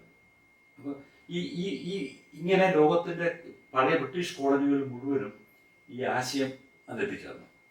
നമ്മുടെ യുക്തിവാദി സംഘം 1930-കളിൽ തുടങ്ങിയ ആദ്യത്തെ യുക്തിവാദി പ്രസ്ഥാനം നിർജ്ജീവമായി പോയി. ബോംബെ കേന്ദ്രമാക്കി ഉണ്ടാക്കിയ റാഷണലിസ്റ്റ് അസോസിയേഷൻ എന്ന പേരിൽ RP പരഞ്ച്പേ ആരംഭിച്ച ഒരു പ്രസ്ഥാനം 4 കൊല്ലം കഴിഞ്ഞപ്പോൾ തന്നെ നിഷ്ക്രിയമായി പോയി. ആ പേരിൽ ഇപ്പോൾ വേറെ സംഘടന വന്നിട്ടുണ്ട്. അത് മറ്റതിന്റെ തുടർച്ചയല്ല. കാരണം ആ പ്രസ്ഥാനം നിർജ്ജീവമായി പോയതിനു ശേഷം 1949 ഇതേ RP പരഞ്ച്പേയുടെ നേതൃത്വത്തിൽ ചെന്നൈ കേന്ദ്രമാക്കിയിട്ട് മദ്രാസ് കേന്ദ്രമാക്കി ഇന്ത്യൻ റാഷണലിസ്റ്റ് അസോസിയേഷൻ പുനഃസ്ഥാപിക്കപ്പെടുകയാണ്. അപ്പോൾ അന്ന് അവർക്ക് പ്രചോദനമായി തീർന്നത് ഈ തിങ്കേഴ്സ് ലൈബ്രറി പുസ്തകങ്ങളാണ്. ബെർട്രൻഡ് റസ്സലാണ് അവർക്ക് ആദ്യത്തെ അനുമോദന കത്തയച്ച് ഈ പ്രസ്ഥാനം തുടങ്ങാനായിട്ട് പ്രേരണ നൽകിയത്. അങ്ങനെയാണ് ഇന്ത്യൻ റാഷണലിസ്റ്റ് അസോസിയേഷൻ ഇന്നത്തെ ചെന്നൈ, അന്നത്തെ മദ്രാസിൽ ഉണ്ടാകുന്നത്. അപ്പോൾ ഇത് ഇവിടെ മാത്രമല്ല, ലോകത്തിലെ എല്ലാ ഭാഗങ്ങളിലും ഇംഗ്ലീഷ് കോളനികളിൽ മുഴുവനും യുക്തിവാദി പ്രസ്ഥാനം എത്താനുള്ള വഴിയൊരുക്കിയത് തിങ്കേഴ്സ് ലൈബ്രറിയുടെ പ്രചണ്ഡമായ പ്രചരണമാണ്. അതാണ് എനിക്ക് പോലും പിന്നീട് എന്നെ സ്വാധീനിച്ചത് ഈ തിങ്കേഴ്സ് ലൈബ്രറിയുടെ പ്രചരണ രീതിയാണ്. അതുപോലെ തന്നെ അതാണ് ഈ യുക്തിവാദ പ്രസ്ഥാനത്തിന്റെ ആശയ പ്രചരണം. ബ്രിട്ടനിലും മറ്റും മതത്തിന്റെ അടിവേരിളക്കിയത് യുക്തിവാദ പ്രചരണമാണ്. അഭിപ്രായങ്ങൾ, എല്ലാ കാര്യങ്ങളെയും നമ്മൾ നേരിട്ട് ഇന്ന് നമ്മൾ ഇന്ത്യയിൽ ചെയ്യുന്നത് പോലെ വലിയ സ്വാധീനം മതത്തിനുണ്ടായിരുന്ന ഒരു മേഖലയിൽ നമ്മൾ നടത്തിയ നിരന്തര പ്രവർത്തനത്തിന് ഫലമായിട്ടാണ് അവിടെ മതം തകർന്നു പോയത്. അത് നമ്മൾ ഉദ്ദേശിക്കുന്ന പോലെ ഇപ്പം നമ്മൾ ഈ ആശയപ്രയം നടത്തുമ്പോൾ അപ്പുറം വലിയ പ്രബലമായ ശക്തിയാണല്ലോ എന്ന് പലപ്പോഴും നമുക്ക് തോന്നുമെങ്കിലും നമ്മുടെ ഓരോ ഈ കൊച്ചു വിമർശനവും പഴകി ദ്രവിച്ച വലിയ കോട്ടകൾ, വലിയ വിള്ളലാണ്. അത് നമുക്ക് പലപ്പോഴും അത് തിരിച്ചറിയാൻ പറ്റുന്നില്ല. അകത്തിരിക്കുന്ന ഈ മതത്തിന്റെ വലിയ കോട്ടകളെ സംരക്ഷിച്ചുകൊണ്ടിരിക്കുന്ന ആൾക്കാർക്ക് അതിന്റെ അപകടം അറിയാം. അതുകൊണ്ടാണ് നമ്മളത് വളരെ ഗൗരവമായിട്ട് എടുക്കുന്നത്. അവഗണിക്കുന്നു എന്നുള്ള നാട്യേനെ നമ്മളെ ഭംഗിയായിട്ട് കൈകാര്യം ചെയ്യാൻ ശ്രമിക്കുന്നതും അതുകൊണ്ട് തന്നെയാണ്. നമ്മളെ എങ്ങനെയാണ് മീഡിയയിൽ ഐസൊലേറ്റ് ചെയ്യുന്നതെന്ന് വളരെ കൃത്യമായിട്ട് ഉള്ള അജണ്ടയുമായിട്ടാണ് വൻ മതശക്തികൾ പ്രവർത്തിക്കുന്നത്. അതൊക്കെ നമ്മുടെ ശക്തി വിളിച്ചോതുന്ന സംഗതികൾ തന്നെയാണ്.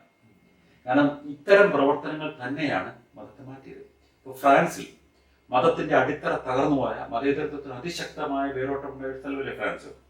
അവിടെ അഗസ്റ്റ് കോംപ്റ്റേ തുടങ്ങിയ ആൾക്കാർ നടത്തിയ പ്രചണ്ഡമായ പ്രചരണം ഇപ്പോഴും അവിടുത്തെ ഏറ്റവും വലിയ മൂന്നാണ് ലിബറെ പെൻസെ എന്ന് പറയുന്ന അവിടുത്തെ നാഷണലിസ്റ്റ് മൂവ്മെന്റ് ആണ് അതിന് വഴിയൊരുക്കിയത്. ഈ പ്രസ്ഥാനങ്ങൾ നടത്തിയ ജ്ഞാനോദയ കാലഘട്ടത്തിന് ശേഷം നാഷണലിസ്റ്റ് മൂവ്മെന്റ് ഉണ്ടാക്കിയ വലിയ ആശയ പ്രചരണമാണ് യൂറോപ്പിൽ മാറ്റിമറിച്ച പ്രധാന ശക്തികളിലൊന്ന്. മറ്റൊരു പ്രധാന മേഖലയിൽ ഇപ്പോൾ സ്കാൻഡിനേവിയയിലും മറ്റും അതല്ല ഉണ്ടായത്. ഇവിടെ ഒരു മനുഷ്യാവകാശങ്ങളെ സംബന്ധിച്ച് ഒരു പുതിയ തിരിച്ചറിവുണ്ടായി. അത് പണ്ട് മുതലേ ഉണ്ട്. അത് ഒരു പല കാരണങ്ങളുണ്ടായ സംഭവമാണത്. അപ്പോൾ ഇവിടെ ഈ മതത്തിന്റെ ആദ്യം തന്നെ കത്തോലിക്ക സഭയുടെ സ്വാധീനമല്ല ഇവിടെ ഉണ്ടായിരുന്നത് എന്നത് വേറെ കാരണമാണ്. പ്രോട്ടസ്റ്റന്റ് സ്ഥാനത്തിന്റെ സ്വാധീനമാണ് ആദ്യം ഉണ്ടായത്. അപ്പോൾ താരതമ്യേന ഈ കത്തോലിക്ക സഭയെ വിമർശിച്ചു കൊണ്ടുവന്ന പ്രോട്ടസ്റ്റന്റ് സ്ഥാനം പല പഴയ അന്ധവിശ്വാസങ്ങൾ ഇവിടെ തള്ളിക്കളഞ്ഞിരുന്നു. അവർക്ക് അവരുടേതായ വേറെ അന്ധവിശ്വാസങ്ങളുണ്ടെങ്കിലും താരതമ്യേന കത്തോലിക്ക സഭയേക്കാൾ ടോളറന്റ് ആണ് പ്രോട്ടസ്റ്റന്റുകൾ. അപ്പോൾ അത് ജർമ്മനിയിലും പ്രോട്ടസ്റ്റന്റ് പ്രസ്ഥാനവും കത്തോലിക്ക സഭയും ബലാബലം നിൽക്കുന്ന രണ്ട് ശക്തികളായിരുന്നു. ഇവിടെയൊക്കെ അതിശക്തമായ മതവിരുദ്ധ പ്രചരണം ആൾക്കാരെ പുറത്തു വരാൻ അവർക്ക് കരുത്ത് നൽകി. ഈ മതവിരുദ്ധ പ്രചരണം, മതത്തിനെതിരായ ആശയ പ്രചരണത്തിന് ഏറ്റവും പ്രധാനപ്പെട്ട ഗുണം എന്ന് പറയുന്നത് നമ്മൾ അവരുമായിട്ട് മത്സരിക്കുകയല്ല ചെയ്യുന്നത്. മതത്തെ നമ്മൾ തർക്കിച്ച് തോൽപ്പിക്കാനോ അവരോട് ഏറ്റുമുട്ടി നമ്മൾ യുദ്ധം നടത്താനോ അല്ല നമ്മൾ ശ്രമിക്കുന്നത്. നമ്മൾ ഈ മതത്തിന്റെ സമീപനങ്ങളെ നമ്മൾ പരസ്യമായി അഭിപ്രായ രൂപീകരണം നടത്തുമ്പോൾ ഈ സ്വന്തമായി ചിന്തിച്ച് വെളിയിൽ വരാൻ ഒരു പുതിയ ബലം കൂടി കിട്ടിയാൽ മതി എന്ന് കരുതുന്ന കുറേയേറെ ആൾക്കാരുണ്ട്. അവർക്ക് വെളിയിലേക്ക് വരാൻ ധൈര്യം കിട്ടും. Liberates a lot of people. അങ്ങനെ പുതിയ ഒരുപാട് ആൾക്കാരെ നമ്മൾ ലിബറേറ്റ് ചെയ്യാൻ ചെയ്യുന്നത്. ഈ ചിന്തിക്കാൻ നമുക്ക് പലപ്പോഴും അന്ധരായ മതവിശ്വാസികളെ നമുക്ക് മാറ്റാൻ പറ്റുക. ഈ കോഗ്നിറ്റീവ് ഡിസോണൻസ് എന്ന് പറയുന്ന അവസ്ഥയിൽ കഠിനമായ മത ന്യായീകരണം നടത്തി പോകുന്ന ആൾക്കാരെ നമ്മൾ ഒരു ന്യായവാദം കൊണ്ടും ഒരു യുക്തിവാദം കൊണ്ടും നമുക്ക് അവരെ തിരിക്കാൻ പറ്റില്ല. കാരണം എന്തുമാത്രം അവരുടെ വിശ്വാസങ്ങളെ മുറുകെ പിടിക്കാൻ വേണ്ടി എന്തുമാത്രം സമയം അവർ ഇൻവെസ്റ്റ് ചെയ്തിട്ടുണ്ടോ അത്രയും കൂടുതൽ തീവ്രമായി അവരവരുടെ വിശ്വാസങ്ങളെ ന്യായീകരിക്കാൻ വേണ്ടി അത് എത്ര അശാസ്ത്രീയമാണെന്നും എത്ര വിഡ്ഢിത്തരമാണെന്നും ബോധ്യപ്പെട്ടാലും അതിനെ ന്യായീകരിക്കാൻ വേണ്ടി ശ്രമിക്കും. അതുകൊണ്ട് അവരെ നമുക്ക് മാറ്റാൻ പറ്റില്ല. അവരെ അല്ല നമ്മൾ ടാർഗറ്റ് ചെയ്യുന്നത്. നമ്മൾ ടാർഗറ്റ് ചെയ്യുന്നത് ചിന്തിക്കാൻ തുടങ്ങിയ ആൾക്കാരെയാണ്. ചിന്തിക്കാൻ തുടങ്ങുന്ന ആൾക്കാർക്ക് മുന്നോട്ട് ചിന്തിച്ച് പോകാനായിട്ട് സ്വതന്ത്ര ചിന്തയുടെ വഴി നമ്മൾ തുറന്നു കൊടുക്കുകയാണ്. അവർ ക്രിട്ടിക്കൽ തിങ്കിങ് എന്ന് പറയുന്ന ക്രിട്ടിക്കൽ തിങ്കിങ്ങിന്റെ ആ ഫാക്കൽറ്റി നമ്മൾ ഇൻവോക്ക് ചെയ്യാണ്. നമ്മൾ അവരെ യുക്തിവാദികളാക്കല്ല, അവര് യുക്തിചിന്തയുടെ വഴിയിലേക്ക് വന്ന് സ്വയം മുന്നോട്ട് പോകാനുള്ള വഴി തുറന്നു കൊടുക്കുകയാണ് ചെയ്യുന്നത്. ആ moment it's open it works. അതുകൊണ്ടാണ് യുക്തിചിന്തയുടെ വഴിയിലേക്ക് വന്നവർ ആരും പുറകോട്ട് പോകാത്തത്. കാരണം അവരെ തന്നെയാണ് ആ തെരഞ്ഞെടുക്കുന്നത്. ഇവിടെ കൺവേർഷൻ ഇല്ല, സ്വയം തീരുമാനിക്കുന്ന ഒരു പാതയാണ്. ഇതിനകത്ത് ഒരു പ്രോബ്ലം ഒരു കമ്മ്യൂണിറ്റിക്കകത്ത് നിന്നുകൊണ്ട് ഒരു വ്യക്തി വെളിയിലോട്ട് വരാനുള്ള ഒരു ബുദ്ധിമുട്ടുണ്ട് നമ്മുടെ സമൂഹത്തിലൊക്കെ കൂടുതലുണ്ട്. കാരണം എല്ലാവരും വെൽ ലിറ്റ് ഫാമിലി സിസ്റ്റംസ് ആണ്. അപ്പോൾ നമുക്ക് ഓരോന്നിനും വെളി വരാന്ന് പറയുന്നത് ഒരു വലിയ ടാസ്ക്കാണ്. അതുകൊണ്ട് തന്നെ പലരും വെളി വരാതെ അകത്ത് ഒതുങ്ങി ആ ജീവിതം അങ്ങനെ പൊക്കോട്ടെ തീരുമാനിക്കേണ്ടത്. ഇതിനെ ഇവിടെ ഉള്ളവര് ഇപ്പോഴും അതെങ്ങനെ കൈകാര്യം ചെയ്യണം, നമ്മളവിടെ എന്ത് ചെയ്യാൻ പറ്റും? മതത്തിന്റെ, പ്രത്യേകിച്ച് സംഘടിത മതത്തിന്റെ ഏറ്റവും പ്രധാനപ്പെട്ട സർവൈവൽ സ്ട്രാറ്റജി എന്ന് പറയുന്നത് എന്താ വെച്ചാൽ വിശ്വാസമല്ല. വിശ്വാസം കൊണ്ട് അവർക്ക് ആളുകളും പിടിച്ചു നിർത്താൻ പറ്റുകയില്ല. ഒരു സോഷ്യൽ ബൈൻഡിങ് ആണ് അവർ ശ്രമിക്കുന്നത്. ഉദാഹരണത്തിന് കുട്ടികളെ തന്നെ അവർ ആദ്യം സൺഡേ സ്കൂളിൽ കൊണ്ടുവരുന്നു, അല്ലെങ്കിൽ മദ്രസയിൽ കൊണ്ടുവരുന്നു. അത് കഴിഞ്ഞിട്ട് അവർക്ക് അവരുടെ കമ്മ്യൂണിറ്റി ബിൽഡിംഗ് കൊടുക്കുന്നു. അവർ സെക്ലൂഡഡ് കമ്മ്യൂണിറ്റി ഫീലിംഗ് കൊടുക്കുന്നു. അതാണ് അവർ ചെയ്യുന്നത്. സ്വന്തം മതവിശ്വാസം പുലർത്തുന്ന ആൾക്കാരുമായിട്ടുള്ള കൂടുതൽ സഹവാസത്തെ ഉറപ്പിക്കുന്നു, മറ്റുള്ളവരെ ഒരു സെപ്പറേറ്റ് ചെയ്യുന്നു. ഇങ്ങനെ സെപ്പറേറ്റ് ഐഡന്റിറ്റി ബിൽഡപ്പ് ചെയ്യുന്നു. നമ്മൾ സ്വത്വം എന്ന് നമ്മളിപ്പോൾ മലയാളത്തിൽ പറയുന്ന ഈ ഐഡന്റിറ്റി എന്ന് പറയുന്ന സാധനം, അതാണ് ഏറ്റവും അപകടകരമായ ഒരു പ്രക്രിയ. ഈ ഐഡന്റിറ്റി പ്രാക്ടീസ് എന്ന് പറയുന്നതാണ് മതങ്ങളുടെ ഏറ്റവും വലിയ സ്ട്രാറ്റജി. സ്വത്വത്തെ ന്യായീകരിക്കാൻ ഇപ്പോൾ ശ്രമിക്കുന്നത് അവരറിയാതെ ഈ മതങ്ങളുടെ പുതിയ തന്ത്രം അവർ തന്നെ വിളിച്ചോതുകയാണ്. ഇന്ന് നമ്മുടെ ജാതികൾ ചെയ്യുന്നതാണ്. ഒരു കമ്മ്യൂണിറ്റിക്കുള്ളിൽ നമ്മൾ നിലനിർത്തുക, കമ്മ്യൂണിറ്റി ബ്രേക്ക് ചെയ്ത് കഴിഞ്ഞാൽ അപകടമാണ് എന്ന് പറയുക. അതിനകത്ത് നമുക്ക് എല്ലാം കൊടുക്കാൻ നോക്കുക. പള്ളികൾ ഇപ്പോൾ ചെയ്യുന്നത് എന്താ? പള്ളികൾ ചെയ്യുന്നത് ഉല്ലാസയാത്രകൾ നടത്തുക, വേണമെച്ചാൽ പോപ്പ് സംഗീതം നടത്തുക, നൃത്തം ചെയ്യുന്ന ഈ നൈറ്റ് ക്ലബിലെ നൃത്തം പോലെ നൃത്തം ചെയ്യുന്ന പുരോഹിതന്മാരുണ്ടാവുക. ഈ തരത്തിലേക്ക് എങ്ങനെയെങ്കിലും ആൾക്കാരെ പിടിച്ചു നിർത്താൻ വേണ്ടിയിട്ടുള്ള ഒരുപാട് വഴികൾ അവർ തുറന്നു നോക്കുകയാണ്. ഇപ്പോൾ ബ്രിട്ടനിലും മറ്റും ബാറ് നടത്തുന്ന പള്ളികളുണ്ട്. പള്ളി കെട്ടിടത്തിനകത്ത് ഒരു വശത്ത് പബ്ബ് തുടങ്ങുക. കാരണം പബ്ബിൽ ആൾക്കാർ ഹാങ് ഓൺ ചെയ്യും. അത് ഒരു ബ്രിട്ടീഷ് ട്രഡീഷനാണ്. പള്ളിയോട് തൊട്ടടുത്ത് ചേർന്ന് പള്ളിയുടെ കെട്ടിടത്തിനകത്ത് തന്നെ ബാർ നടത്തുന്ന സ്ഥലങ്ങൾ കണ്ടിട്ടുണ്ട്. കേംബ്രിഡ്ജിൽ തന്നെയാണ് അങ്ങനത്തെ ഒരു സംഭവം. അപ്പോൾ ഇത് ഒരു പുതിയ രീതിയാണ് വേണ്ടത്. എങ്ങനെയെങ്കിലും ആൾക്കാരെ ഈ കെട്ടുവട്ടത്തിനകത്ത് നിന്ന് വെളിയിൽ പോകാതെ സൂക്ഷിക്കാം. അതിനവർ ഇലാസ്റ്റിസൈസ് ചെയ്ത് എക്സ്പാൻഡ് ചെയ്യാണ് അവരുടെ social structures.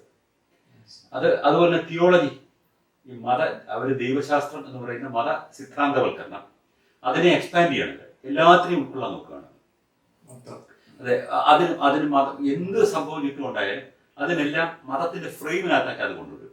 It's all available in the religion, why should you go out എന്ന് പറയുകയാണ്. ഇത് തന്നെയാണ് ഒരർത്ഥത്തിൽ കേരളത്തിലെ കമ്മ്യൂണിസ്റ്റ് പ്രസ്ഥാനം ചെയ്യാൻ ശ്രമിക്കുന്നത്. ഉദാഹരണത്തിന് ക്രിസ്തുമതത്തെ സ്വാംശീകരിക്കാൻ ഇപ്പം നമുക്കറിയാം, കേരളത്തിൽ ക്രൈസ്തവ വോട്ടുകൾ ഇടതുപക്ഷങ്ങൾക്ക് അധികം പോകുന്നില്ല. അതിനെ സ്വാംശീകരിക്കാൻ വേണ്ടി നടന്ന ശ്രമങ്ങൾ എന്തൊക്കെയാണ്? വിപ്ലവകാരികളുടെ കൂട്ടത്തിൽ ക്രിസ്തുവിന്റെ, ചെഗുവേരയുടെ കൂട്ടത്തിൽ ക്രിസ്തുവിനെ ഞങ്ങൾ പടം വെക്കുന്ന ശ്രമങ്ങൾ നടക്കുന്നു. ഇല്ലേ? അങ്ങനെ ഉണ്ടായില്ലേ? വളരെ പ്രകടമായിട്ടുണ്ടായി. ഇപ്പോ ശ്രീകൃഷ്ണ ജയന്തി ആഘോഷിക്കാൻ നോക്കുന്നു. ഇതിനെ എങ്ങനെ സ്വാംശീകരിക്കാം? അങ്ങോട്ട് പോകണ്ട, ഞങ്ങളുടെ തന്നെ ഉണ്ട് എന്ന് പറയാം. അതായത് ഒരു വശത്ത് ഹിന്ദു തീവ്രവാദത്തെയോ അല്ലെങ്കിൽ ഹൈന്ദവവൽക്കരണത്തെയോ എതിർക്കുമ്പോൾ തന്നെ ഹിന്ദുത്വത്തിലേക്ക് അങ്ങോട്ട് പോകണം, നിങ്ങളുടെ ഉള്ളിൽ ഹിന്ദുത്വം ഉണ്ടെങ്കിൽ അത് ഞങ്ങൾ ഇതിനകത്ത് തന്നെ തരാമല്ലോ എന്ന് പറയാം. അപ്പൊ എന്തിനാണ് അവർ ഹിന്ദുത്വത്തെ എതിർക്കുന്നത്? അത് ഞങ്ങളുടെ കൂട്ടത്തിലുള്ള ഹിന്ദുത്വം അല്ല, അത് വേറെ ഹിന്ദുത്വമാണ്, ഞങ്ങളുടെ പാർട്ടിക്കുള്ളിൽ വേറെ ഹിന്ദുത്വം തരാം എന്ന് പറയുന്ന സാധനമാണ്. ഇതാണ് ഐഡന്റിറ്റി പൊളിറ്റിക്സിനെ സ്വാംശീകരിക്കാൻ നടത്തുന്ന ശ്രമം. ഈ ഐഡന്റിറ്റി പൊളിറ്റിക്സ് അല്ലെങ്കിൽ സ്വത്വ രാഷ്ട്രീയം എന്ന് പറയുന്നത് അല്ലെങ്കിൽ സ്വത്വ സാമൂഹ്യ പ്രക്രിയ എന്ന് പറയുന്നത് മാനവ പുരോഗതിയുടെ ഏറ്റവും വലിയ ശത്രുവാണ്. അപ്പോൾ ഒരു വിമർശനാത്മകമായ ചിന്ത ഇങ്ങോട്ടിടാം അവർക്ക്. എന്ന് വെച്ചാൽ ഈ യുക്തിവാദികളും ഇത് തന്നെയല്ലേ ചെയ്യുന്നത്, ഞങ്ങൾക്ക് എന്തൊക്കെയോ ഇവിടെ ഉണ്ട്, നിങ്ങൾ ഇങ്ങോട്ട് വരൂ എന്ന് അല്ല, തീർച്ചയായിട്ടും അല്ല. കാരണം യുക്തിവാദ സമീപനത്തിന്റെ ഏറ്റവും വലിയ പ്രത്യേകത നമ്മൾ കമ്മ്യൂണിറ്റി ഉണ്ടാക്കുകയല്ല ചെയ്യുന്നത്. യുക്തിവാദികൾ കമ്മ്യൂണിറ്റി ഉണ്ടാക്കാൻ പാടില്ല. കമ്മ്യൂണിറ്റി ഉണ്ടാക്കി കഴിഞ്ഞാൽ നമ്മൾ മറ്റൊരു മതമായി പോകും. മറ്റൊരു മതമാകാനുള്ള എല്ലാ ശ്രമവും നമ്മൾ തടഞ്ഞേ പറ്റുള്ളൂ. കാരണം മതം അതിന്റെ മൗലിക സ്വഭാവത്തിൽ അപകടകരമാണ്. മനുഷ്യനെ തളച്ചിടുന്ന ഒരു സംഗതിയാണ്, മതിലുകൾ സൃഷ്ടിക്കുന്ന ഒരു സംഗതിയാണ്, മനുഷ്യന്റെ ഈ ഒരു കോസ്മോപോളിറ്റൻസത്തെ തകർക്കുന്ന ഒരു സംഗതിയാണ്. മതത്തിന്റെ ഏറ്റവും പ്രധാന പ്രശ്നം അതിനകത്ത് അന്ധവിശ്വാസങ്ങൾ മാത്രമല്ല, അത് പരിമിതികൾ സൃഷ്ടിച്ച് മതിലുകൾക്കുള്ളിൽ ആളുകളെ തളച്ചിടുന്നു എന്നതാണ് അതിന്റെ മറ്റൊരു പ്രധാന പ്രശ്നം. ആ പ്രശ്നത്തെ നമ്മൾ നേരിടാനുള്ള മാർഗം നമ്മൾ ആൾക്കാരോട് പറയുന്നത്, നിങ്ങൾ ഈ കമ്പാർട്ട്മെന്റിൽ നിന്ന് ഞങ്ങളുടെ കമ്പാർട്ട്മെന്റിലേക്ക് വരുന്നു, നമ്മൾ വേറെ കമ്പാർട്ട്മെന്റ് ഉണ്ടാക്കി കാത്തിരിക്കാനല്ല. ഞങ്ങൾ പറയുന്നത് നിങ്ങൾ ആ കമ്പാർട്ട്മെന്റിൽ നിന്ന് മറ്റൊരു കമ്പാർട്ട്മെന്റിലേക്ക് അല്ല പോകേണ്ടത്, വെളിയിലേക്ക് വരൂ, സ്വാതന്ത്ര്യത്തിലേക്ക് വരൂ. തുറസായ സ്ഥലത്താണ് കിടക്കുന്നത്. ഇവിടെ നിങ്ങൾക്ക് എന്തും ചിന്തിക്കാം, എന്തും പറയാം, അഭിപ്രായങ്ങൾ നിങ്ങൾ സ്വാതന്ത്ര്യം, ഓടി നടക്കൂ, സ്വച്ഛമായ വായു ശ്വസിക്കൂ എന്നാണ് നമ്മൾ പറയുന്നത്. നമ്മൾ സ്വാതന്ത്ര്യത്തിലേക്കാണ് ക്ഷണിക്കുന്നത്. നമ്മൾ വേറെ കമ്മ്യൂണിറ്റി ഉണ്ടാക്കുന്നത്, വേറെ കമ്പാർട്ട്മെന്റ് ഉണ്ടാക്കുന്നില്ല. ഒരു ഡിംഗമതം എന്ന് പറഞ്ഞിട്ട് ഫേസ്ബുക്കിലൊക്കെ ധാരാളമാവും. അവര് പലയിടത്തും ഫങ്ഷൻസ് നടത്തുന്നു. അതിലെ വിമർശനവും കേട്ടിട്ടുണ്ട്, അനുകൂലിച്ചും കേട്ടിട്ടുണ്ട്. വിമർശനം കേട്ടത് ഇതൊരു മതമായിട്ട് ചിത്രീകരിക്കുക, നാളെ ഇതിലെല്ലാം കുറെ തിട്ടൂരങ്ങളും അല്ലെങ്കിൽ ഒരു കുറെ കണ്ടീഷൻസും കുറെ റൂൾസും ഒക്കെ വരും. അപ്പൊ അതൊരു മതമായിരിക്കും. ഇതിൽ നമ്മൾ ആ മതത്തിൽ ഇരിക്കുന്നവരെന്തിനാ ഇവിടേക്ക് വരുന്നതെന്നുള്ളൊരു ചിന്താഗതി, എനിക്കൊരു ആർഗ്യുമെന്റ് ഉണ്ട്. ഇതിനെ കുറിച്ച് ഡിങ്കമതം എന്ന് പറയുന്നത് ഒരു മുമ്പ് പരീക്ഷിച്ചിട്ടുള്ള ഒരു തമാശയാണ്. അതിനകത്ത് ഒരു വളരെ പ്രശസ്തമായ ഇത്തരം ഒരു റിലീജിയസ് പാരഡി റിലീജിയൻ എന്ന് പറയുന്നത് നേരത്തെ ഉണ്ടായിട്ടുള്ളത് ഫ്ലൈയിങ് സ്പെഗറ്റി ഇല്ലേ, ഒരു അങ്ങനത്തെ ഒരു പാരലൽ റിലീജിയൻ ഉണ്ടാക്കി നടത്തുന്നുണ്ട്. അതുപോലെ റെക്ടോഫാരി എന്ന് പറഞ്ഞിട്ട് വേറെ സാധനം ഉണ്ടാക്കിയിട്ടുണ്ട്. ഇങ്ങനെ പല പാരഡി ശ്രമങ്ങളും കുറെ കാലമായിട്ട് പലരും നടത്തി വരുന്നുണ്ട്. ഇതിനെ പരിഹസിക്കാനുള്ള ഒരു എളുപ്പ വഴി ദോഷമുണ്ട്. കാരണം ഇത്തരം പരീക്ഷണങ്ങളിൽ അമേരിക്കയിൽ നടന്ന ചില പരീക്ഷണങ്ങളിൽ ഉണ്ടായിരുന്ന ഒരു ഫലം, ഈ മതം എന്ന് പറയുന്നത് എന്ത് പറഞ്ഞാലും വിശ്വസിക്കുന്ന ഒരു കൂട്ടം ആൾക്കാരാണ് സൃഷ്ടിക്കുന്നത്. ഇതിനകത്ത് വന്ന ആൾക്കാർ ഇതൊരു ഒരു മതം എന്ന നിലയിൽ ഇതിനെ കൈകാര്യം ചെയ്ത് മുന്നോട്ട് പോയിട്ടുള്ള പല അനുഭവങ്ങളും മറ്റേ എക്സാമ്പിൾസ് ഒക്കെ ഉണ്ട്. നമുക്ക് ഫ്ലൈയിങ് സ്പെഗറ്റിയുടെ കാര്യത്തിൽ തന്നെ ഉണ്ടായിട്ടുണ്ട്. ഇതൊരു മതം പോലെ, ഇതൊരു കമ്മ്യൂണിറ്റി പോലെ മുന്നോട്ട് കൊണ്ടുപോയിട്ട് അതിനൊരു സ്ട്രക്ചർ ഉണ്ടാക്കാം എന്ന് പറയുന്ന മട്ടിൽ പെടുന്ന ചില ആൾക്കാർ ഇതിനകത്തുണ്ട്. നമ്മൾ മതം എന്ന് പറയുന്നത് ഒരു പരിഹാസത്തിൽ നമ്മൾ വളരെ കെയർഫുൾ ആയിരിക്കും. ഇത്തരം പരീക്ഷണങ്ങൾ നടത്തുമ്പോൾ ഒരു എന്താ പറയുക, അതൊരു കാർട്ടൂൺ വരയ്ക്കുന്ന ലാഘവത്വത്തിന് അപ്പുറത്തേക്ക് നമ്മൾ സീരിയസ് ആയിട്ട് ഇത് പോയി കഴിഞ്ഞാൽ ഇതിനകത്ത് എന്ത് വിശ്വസിക്കുന്ന ആൾക്കാരുണ്ട്. ഇപ്പൊ പെന്തക്കോസ്തുകാർക്ക് എന്തൊക്കെയാണ് വിശ്വസിക്കുക? അപ്പം അങ്ങനെ വിശ്വസിക്കുന്ന കുറെ ആൾക്കാരെ നമ്മൾ ഇങ്ങനെ ഇതിനകത്തേക്ക് ഇപ്പോൾ ഉണ്ടായിട്ടില്ല. ആരെങ്കിലും വന്ന് പെട്ടാൽ അതൊരു അപകടകരമായ പ്രക്രിയയിലേക്ക് പോകാം. അതുകൊണ്ട് ഇതിനൊരു അപകടമില്ല. ഒരു പരിഹാസം, ഒരു കാർട്ടൂൺ, ഒരു മതത്തിനെതിരായിട്ട് ഒരു കാർട്ടൂൺ വരയ്ക്കൽ പോലെ എടുത്താൽ, അല്ലെങ്കിൽ ഒരു പാരഡി പാടുന്ന സ്വഭാവത്തിൽ എടുത്താൽ അപകടമില്ല. അപ്പൊ ഒരു സംഘടിതമായ ഒരു രീതി, ഒരു ചട്ടക്കൂട് ഉണ്ടാക്കിയെടുക്കുന്നത് ഒരു ഡേഞ്ചറസ് ആണെന്നാണ് പറഞ്ഞു വരുന്നത്. തീർച്ചയായിട്ടും നമ്മൾ പാരലൽ മതങ്ങൾ ഉണ്ടാക്കാനല്ല നമ്മൾ. അതിപ്പോ തമാശ മതങ്ങളോ ഗൗരവമുള്ള മതങ്ങൾ ഉണ്ടാക്കാൻ ശ്രമം നടന്നിട്ടുണ്ട്. പാരലായിട്ട് തന്നെ നമുക്ക് ഒരു ബദൽ മതം ഉണ്ടാക്കണം. ഗ്രൂപ്പ്, അതെ, ഇപ്പൊ വേറൊരു ഉദാഹരണത്തിന് ജൂലിയൻ ഹക്സ്ലി എഴുതിയ ഒരു പുസ്തകമുണ്ട്, റിലിജിയൻ വിതൗട്ട് റെവലേഷൻ എന്ന് പറഞ്ഞിട്ടൊരു പുസ്തകമുണ്ട്. ഈ പുസ്തകത്തിനകത്ത് അദ്ദേഹം ആവശ്യപ്പെടുന്നത് ഈ വെളിപാടുകളും ദൈവവും ഇല്ലാത്ത ഒരു പുതിയ മതം തന്നെ നമുക്ക് ഉണ്ടാക്കണം. ഈ മതം ആൾക്കാരുടെ ചില ആവശ്യങ്ങൾ തൃപ്തിപ്പെടുത്തുന്നുണ്ട്, അതുകൊണ്ട് വെളിപാടുകളും ദൈവം ഇല്ലാത്തൊരു പുതിയ മതം ഉണ്ടാക്കിയാൽ എന്താ കുഴപ്പം എന്ന് പറയുന്നുണ്ട്. അദ്ദേഹമായിരുന്നു ഈ IHU എന്ന് പറയുന്ന സംഘടനയുടെ ആദ്യത്തെ പ്രസിഡന്റ്. അപ്പോൾ അതൊരു ട്രഡീഷനാണ്. പക്ഷെ അത് അനുഭവത്തിന്റെ ഭാഗത്തു നിന്ന് നമുക്ക് വ്യക്തമായിട്ടുള്ളത് അത്തരം ശ്രമങ്ങളൊക്കെ, പുതിയ മതം ഉണ്ടാക്കാനുള്ള ശ്രമങ്ങളൊക്കെ പുതിയ അപകടങ്ങളിലേക്ക് പോകുള്ളൂ. മതം അടിസ്ഥാനപരമായി തന്നെ അപകടകരമായ ഒരു സിദ്ധാന്തമാണ്. അത് ലോക ചരിത്രത്തിന്റെ ഒരു കാലഘട്ടത്തിൽ വളർന്നു വന്ന പല മതങ്ങളും പല ദൈവങ്ങളും ഒക്കെ മണ്ണടിഞ്ഞു പോയി. പുതിയ മതങ്ങൾ പരിവർത്തനപ്പെട്ടുണ്ടായി. ഈ മതമില്ലാത്തൊരു ലോകത്തിന്റെ പല ഭാഗങ്ങളും നമ്മൾ മാതൃകയായിട്ട് കാണുന്നുണ്ട്. അപ്പൊ അവിടെയൊക്കെ ഉള്ള ഒരു സമാധാനം, അവിടെയൊക്കെ ഉള്ള ഒരു സോഷ്യൽ എന്താ പറയുന്നത്, ഒരു അമിറ്റി എന്നൊക്കെ പറയുന്നത് നമുക്ക് മതമുള്ള സമൂഹങ്ങളിൽ, മതം ശക്തമായ സമൂഹങ്ങളിൽ കിട്ടുന്നില്ല. ഉദാഹരണം തന്നെ പറയാം, സ്കാൻഡിനേവിയൻ രാജ്യങ്ങൾ. ഇവിടെ കുറ്റകൃത്യങ്ങൾ വളരെ കുറവാണ്. എന്തുകൊണ്ടത്? മതം ദുർബലമായപ്പോൾ ഒപ്പം തന്നെ ജീവിതത്തിന്റെ അവസ്ഥകളും ഭേദമായതുകൊണ്ടാണ് എന്ന് വേണമെങ്കിൽ ഒരു വ്യാഖ്യാനം പറയാം. കാരണം സ്കാൻഡിനേവിയൻ രാജ്യങ്ങളാണ് ജീവിതത്തിൽ ഏറ്റവും ഉയർന്ന ജീവിത നിലവാരമുള്ളത്. അതുകൊണ്ടാണ് മതം ദുർബലമായത് എന്ന് വേണമെങ്കിൽ പറയാം. പണ്ട് EMS പറഞ്ഞിരുന്ന ഒരു വാദമുഖമുണ്ട്, സാമ്പത്തിക അടിത്തറ മാറിക്കഴിഞ്ഞാൽ മതം ദുർബലമായി പോകും. മതം എന്ന് പറയുന്ന ഒരു ഉപരിപ്ലവമായ സൂപ്രാസ്ട്രക്ചറാണ്. നമ്മുടെ ബേസ് എന്ന് പറയുന്നത് ഇക്കണോമിക് സ്ട്രക്ചറാണ്. അപ്പൊ അദ്ദേഹം പറഞ്ഞത് ഇക്കണോമിക് സ്ട്രക്ചർ എന്ന് മാറുന്നത് ക്യാപിറ്റലിസം ഇല്ലാണ്ടാവുമ്പോഴാണ്, അപ്പം മതം പൊക്കോളും എന്ന് പറഞ്ഞു. പക്ഷെ ഫലത്തിലുണ്ടായത് ക്യാപിറ്റലിസം ദുർബലമാക്കി എന്ന് പറഞ്ഞ സ്ഥലങ്ങളിലൊക്കെയാണ് മതം ഇന്ന് ശക്തമായി നിലനിൽക്കുന്നത്. അങ്ങനെ നമ്മൾ ചിന്തിക്കുകയാണെങ്കിൽ ഇപ്പൊ നമ്മള് അത് ഒരു വിരുദ്ധമായിട്ടാണ്. കാരണം നമ്മുടെ ഇന്ത്യയില് ഏറ്റവും ധാരാളം പണമുള്ള ആൾക്കാരാണ് വാസ്തവത്തിൽ ധാരാളം വിശ്വാസങ്ങളിലേക്ക് പോയിട്ടുള്ളത്. വലിയ നമ്മുടെ സെലിബ്രിറ്റീസ് ഒക്കെ വലിയ വിശ്വാസികളാണ്. അപ്പൊ അതിനർത്ഥം ഈ ധാരാളം എക്കണോമിക്കലി വെൽബീയിങ് ആ നിലയിലല്ലത് കാണുന്നത്. അതായത് സമൂഹം മൊത്തം മാറുമ്പോൾ എന്നാണ് ഉദ്ദേശിച്ചത്. സമൂഹത്തിന്റെ സാമ്പത്തിക ഘടന മാറുമ്പോൾ എന്നാണ് EMS ഉദ്ദേശിച്ചത്. അതെ, അപ്പൊ കേരളത്തില് ഏതൊരു നമ്മുടെ മറ്റുള്ള സ്റ്റേറ്റുകളായിട്ട് കമ്പയർ ചെയ്യുമ്പോൾ കേരളത്തില് വിദ്യാഭ്യാസപരമായിട്ടും സാമ്പത്തികമായിട്ടും കുറച്ച് ഉയർന്ന നിലയിലാണ്. അല്ല, EMSന്റെ സിദ്ധാന്തം ശരിയല്ലെന്നാണ് ഞാൻ പറഞ്ഞത്. ശരിയല്ലെന്ന് പറയുന്നത് കാരണം അദ്ദേഹത്തിന്റെ സിദ്ധാന്തം തെറ്റാണെന്ന് തെളിയിച്ചത് സോവിയറ്റ് യൂണിയനും കിഴക്കൻ യൂറോപ്യൻ രാജ്യങ്ങളും തന്നെയാണ്. മറിച്ച് സാമ്പത്തിക ഘടന എന്നവർ പറയുന്നത്, ഈ ഇക്കണോമിക് സ്ട്രക്ചർ എന്നവർ പറയുന്നത് ക്യാപിറ്റലിന്റെ ഓണർഷിപ്പ് മാറുക എന്നുള്ളതാണ് അല്ലേ. അപ്പോൾ അത് മാറാതെ ലിബറൽ ഇക്കണോമി മെയിൻറ്റെയിൻ ചെയ്ത യൂറോപ്യൻ രാജ്യങ്ങളിലാണ് ഇത് മാറിയിരുന്നത്. സ്കാൻഡിനേവിയൻ രാജ്യങ്ങളിൽ ജീവിത നിലവാരം വർദ്ധിച്ചു, അതുകൊണ്ടാണ് മാറിയെന്നുള്ള വാദമുണ്ട്. പക്ഷെ അത് മാത്രമല്ല കാരണം ഞാൻ പറയുന്നത്. ഉദാഹരണത്തിന് ചെക്ക് റിപ്പബ്ലിക്കിൽ മതം വളരെ ദുർബലമായി. 83% ആൾക്കാർ വിശ്വാസികളാണ്. അവിടെ വലിയ സാമ്പത്തിക ശക്തി ഉണ്ടാവാത്ത രാജ്യമാണ്. എസ്റ്റോണിയ, ലാത്വിയ, ലിത്വാനിയ, ഇത് പഴയ സോവിയറ്റ് റിപ്പബ്ലിക്കുകളായിരുന്നു എന്ന് പറയുമ്പോൾ ബാക്കി എല്ലാ സോവിയറ്റ് യൂണിയൻ റിപ്പബ്ലിക്കുകളിലും മതം ശക്തമായപ്പോൾ ഇവിടെ മതം ഇല്ലാതായി. അതിൻ്റെ ഒരു കാരണം ഓരോന്നിനും ചരിത്രപരമായ കാരണങ്ങളുണ്ട്. ഇവിടെ ഈ മതം എത്തിച്ചേർന്നത് സോവിയറ്റ് യൂണിയന്റെ ഭാഗമായിട്ടാണ്. ഇവിടെ ഒരു പ്രാചീന വിശ്വാസങ്ങളാണ് ഉണ്ടായിരുന്നത്. സോവിയറ്റ് യൂണിയൻ വന്നപ്പോൾ അതോടൊപ്പം റഷ്യൻ ഓർത്തഡോക്സ് സഭ എത്തി. ഇവിടെ മതം ഏറ്റവും ശക്തമായി അടിച്ചേൽപ്പിച്ചത് സോവിയറ്റ് യൂണിയന്റെ കാലത്താണ്. അതുകൊണ്ട് ജനകീയ പ്രതിരോധം ഉണ്ടായത്, ഈ സോവിയറ്റ് യൂണിയന്റെ അധീശത്വത്തിനെതിരായിട്ടുള്ള ജനകീയ പ്രതിരോധം ഈ 3 രാജ്യങ്ങളിൽ ഉണ്ടായത് റഷ്യൻ ഓർത്തഡോക്സ് സഭയ്ക്കെതിരായ പ്രതിരോധം കൂടിയില്ല. അവിടെ സോവിയറ്റ് യൂണിയനെ അവർ തള്ളിക്കളഞ്ഞപ്പോൾ ഒപ്പം ഓർത്തഡോക്സ് സഭയെ തള്ളിക്കളഞ്ഞു. ഇപ്പോൾ അവിടെ നാസ്തികതയ്ക്കാണ് പ്രാധാന്യം കൂടുതൽ. അപ്പോൾ ഇപ്പോൾ ഇവിടെ നമുക്കൊരു സാറിൻ്റെ നേരത്തെ ഒരു ഇതിൽ നമ്മളുമായിട്ട് സംസാരിച്ചപ്പോഴേ ഇവിടെ ഒരു ഒരു സൈറ്റിൽ ഒരു സോഷ്യൽ മീഡിയ സൈറ്റിൽ കൂടെ നമുക്ക് ഈ മതത്തിൽ നിന്ന് പുറത്തു വരാം, അതിൽ ഗവൺമെന്റിനെ അതൊന്ന് വിശദീകരിച്ചു തരാമോ? അതായത് ഫിൻലൻഡിലെ ഒരു രസമുള്ള മാതൃകയുണ്ട്.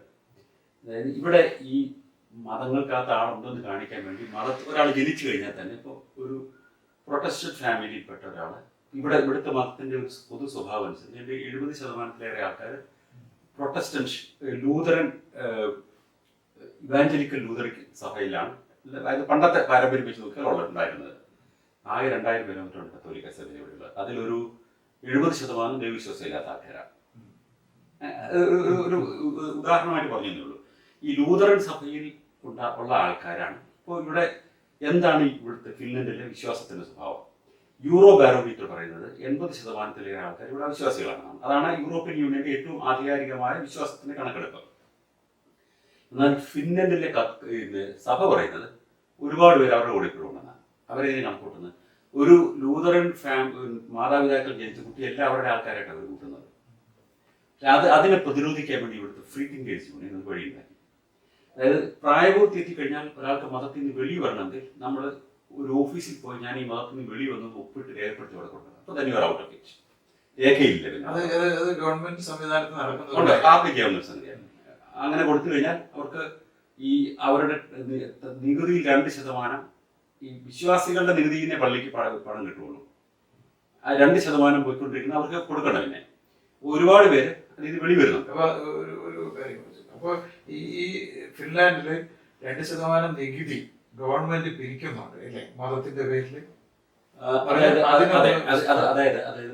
ഇപ്പോൾ പല യൂറോപ്യൻ രാജ്യങ്ങളിൽ നടക്കുന്ന സംഭവം. ഉദാഹരണത്തിന് നോർവേയിൽ ഇത് പണ്ട് മുതലേ നൂറ്റാണ്ടുകൾ മുമ്പ് നിലനിന്നൊരു സംവിധാനം. പള്ളിയുടെ പണം വരും ജനങ്ങളിൽ നിന്ന് പിരിച്ചവർ കൊടുത്തിരുന്നത് 10% വരുന്ന ഒരു തുക നികുതി പിരിക്കുന്നതിൽ നിന്ന് പള്ളിക്കപ്പെട്ടിട്ടുണ്ട്. അങ്ങനെയാണ് ഇവർക്ക് സ്വത്തെല്ലാം ഉണ്ടായത്. അവർ നേരിട്ട് പിരിക്കില്ല. പള്ളിക്ക് അങ്ങനെ നേരിട്ട്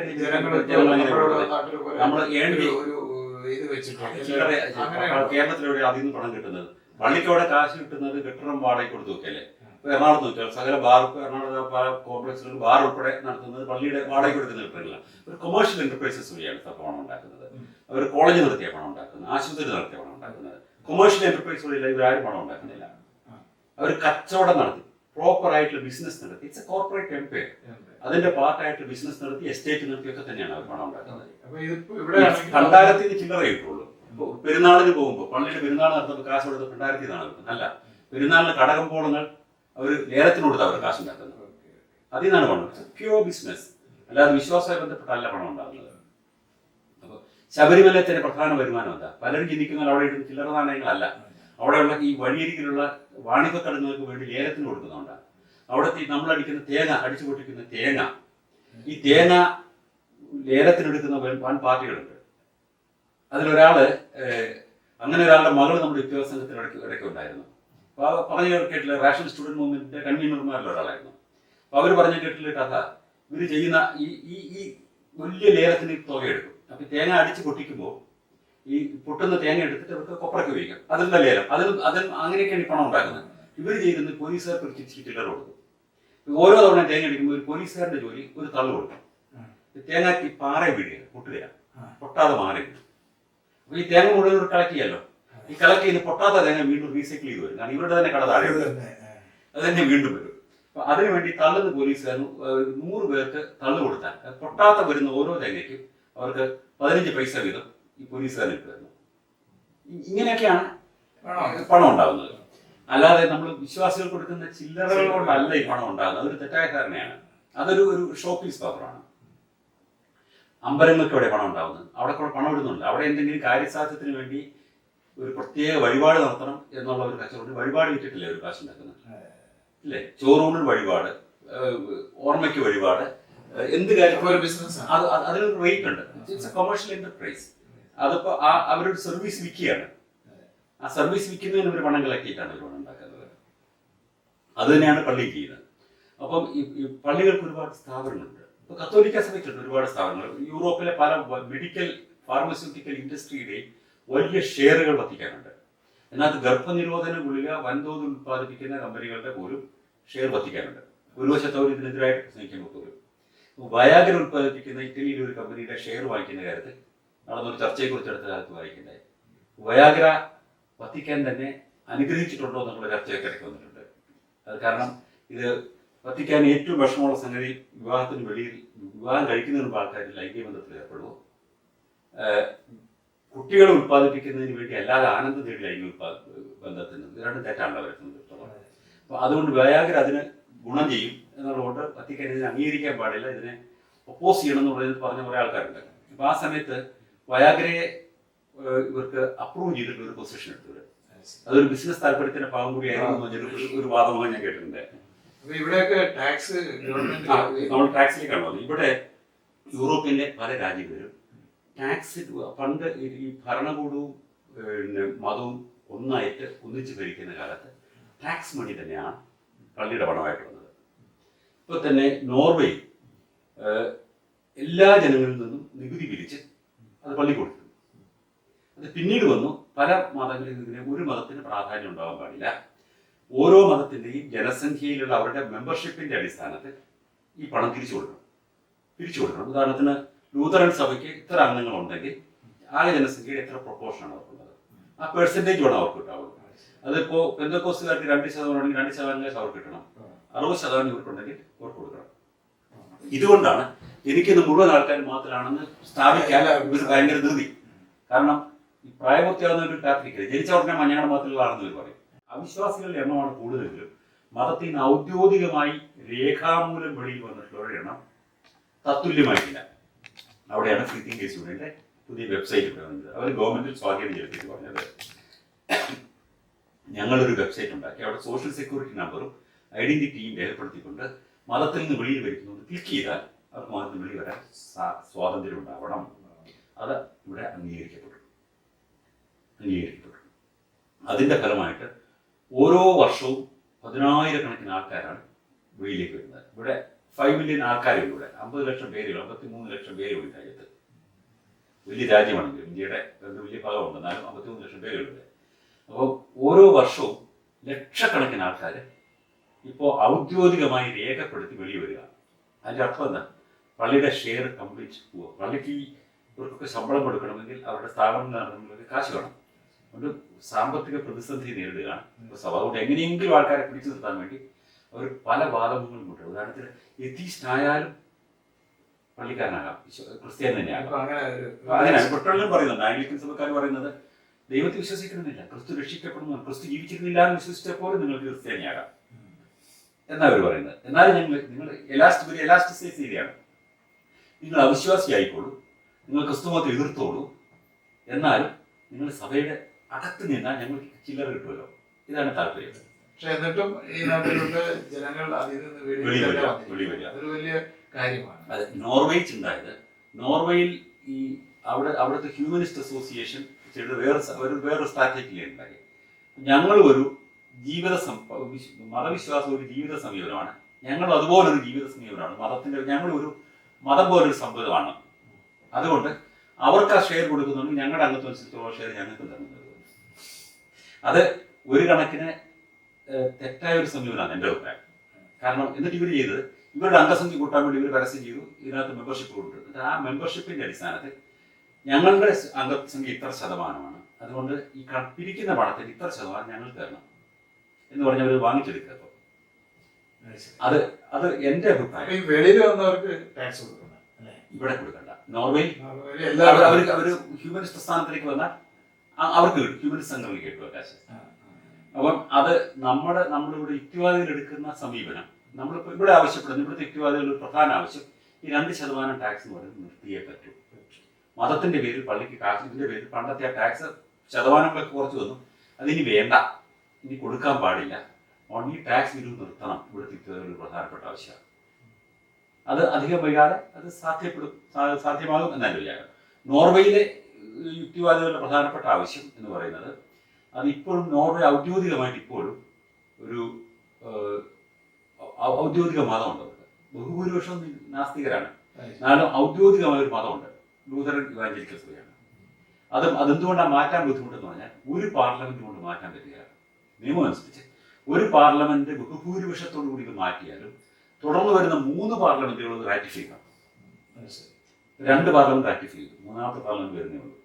ഒരു പക്ഷേ നോവേ അത് മാറും. അപ്പോൾ ഇത് ഈ രാജ്യങ്ങൾക്ക് തന്നെ ഇങ്ങനെ പഴയ നിയമത്തിന്റെ ബാക്കിപത്രമായി കിടക്കുന്ന സംഗതികളൊക്കെ മാറ്റിയെടുക്കണം നന്നായിട്ട്. ഫിൻലൻഡിൽ അത് വളരെ വേഗം നടക്കുന്ന രാജ്യങ്ങളാണ്. ഈ യുക്തിവാദ ചിന്തകളും ജനങ്ങള് വളരെ സ്വീകരിച്ച് മുന്നോട്ട് പോയിക്കൊണ്ടിരിക്കുകയാണ്. നമ്മുടെ നാട്ടിൽ ഇതിനെ പിന്നോട്ട് വലിച്ചുകൊണ്ടിരിക്കുന്നു എന്നുള്ള ഒരു വിഷമം നമുക്കെല്ലാവർക്കും ഫീൽ ചെയ്തിട്ടുണ്ട്. ഇവിടെ മതം തിരിച്ചു വരുന്നില്ല എന്ന് മാത്രമല്ല, കൂടുതൽ ആൾക്കാർ ഔദ്യോഗികമായി മതത്തിന് വെളിയിലേക്ക് വരികയാണ്. കാരണം മതത്തിന് വെളിയിലേക്ക് മതം കൊണ്ടൊന്നും ഇവർക്ക് കിട്ടുന്നില്ല. മതം അവരുടെ ജീവിതത്തിൽ ഒന്നും, കാരണം ഇൻസെക്യൂരിറ്റി ഇല്ല. അതാണ് ഒരു പ്രധാന പ്രശ്നം. വാർദ്ധക്യത്തിൽ സംരക്ഷിക്കാൻ വേണ്ടി നമ്മൾ ജോലി ചെയ്യുന്ന കാലത്ത് നമ്മുടെ അടുത്ത് നിന്ന് നികുതി വാങ്ങിക്കുന്നത് വാർദ്ധക്യത്തിൽ നിന്ന് സംരക്ഷിക്കാൻ വേണ്ടി ഗവൺമെന്റ് കൊടുക്കുകയാണ്. അങ്ങനെ ഒരു സംവിധാനത്തിൽ ഈ സോഷ്യൽ ഡെമോക്രസി സ്ട്രക്ചറിനകത്ത് ഈ വ്യക്തിപരമായ ആങ്സൈറ്റി എന്ന് പറയുന്നത് പല ആൾക്കാർക്കും ഇല്ല. വിവാഹമോചനങ്ങളുടെ കാര്യത്തിൽ നമ്മുടെ നാട്ടിൽ വിവാഹമോചനങ്ങളുടെ പ്രധാന പ്രശ്നം എന്താ? സ്ത്രീക്ക് വിവാഹത്തിന് വെളിയിൽ വന്നു കഴിഞ്ഞാൽ അവർക്ക് ഇക്കണോമിക് ഡിപ്പെൻഡൻ്റ് ആയതുകൊണ്ട് അവർക്ക് വെളിയിൽ സാധിക്കുക ബഹുഭൂരിപക്ഷത്തിന്. അതുകൊണ്ട് അലിമണി വേണം തുടങ്ങിയ പ്രശ്നങ്ങളുണ്ട്. ഇവിടെ ആ പ്രശ്നമൊന്നുമില്ല. Everybody is economically independent. അതുകൊണ്ട് 2 പേർക്ക് ഒന്നിച്ച് താമസിക്കാൻ ഇഷ്ടമില്ല, യാതൊരു ബുദ്ധിമുട്ടുമില്ല. അതിന് അങ്ങോട്ടും ഇങ്ങോട്ടും പ്രശ്നമൊന്നുമില്ല. അവർക്ക് യാതൊരു പ്രശ്നമില്ലാതെ അങ്ങോട്ടും ഇങ്ങോട്ടും വേർപിരിയാം, എന്നിട്ട് സുഹൃത്തുക്കളായിട്ട് കഴിയാം. അപ്പോൾ അത്തരം കോൺഫ്ലിക്റ്റുകൾ ഇവിടെ വളരെ കുറവാണ്. ഈ കൊല്ലം ഡിസംബർ 9 നിലവിൽ വരും.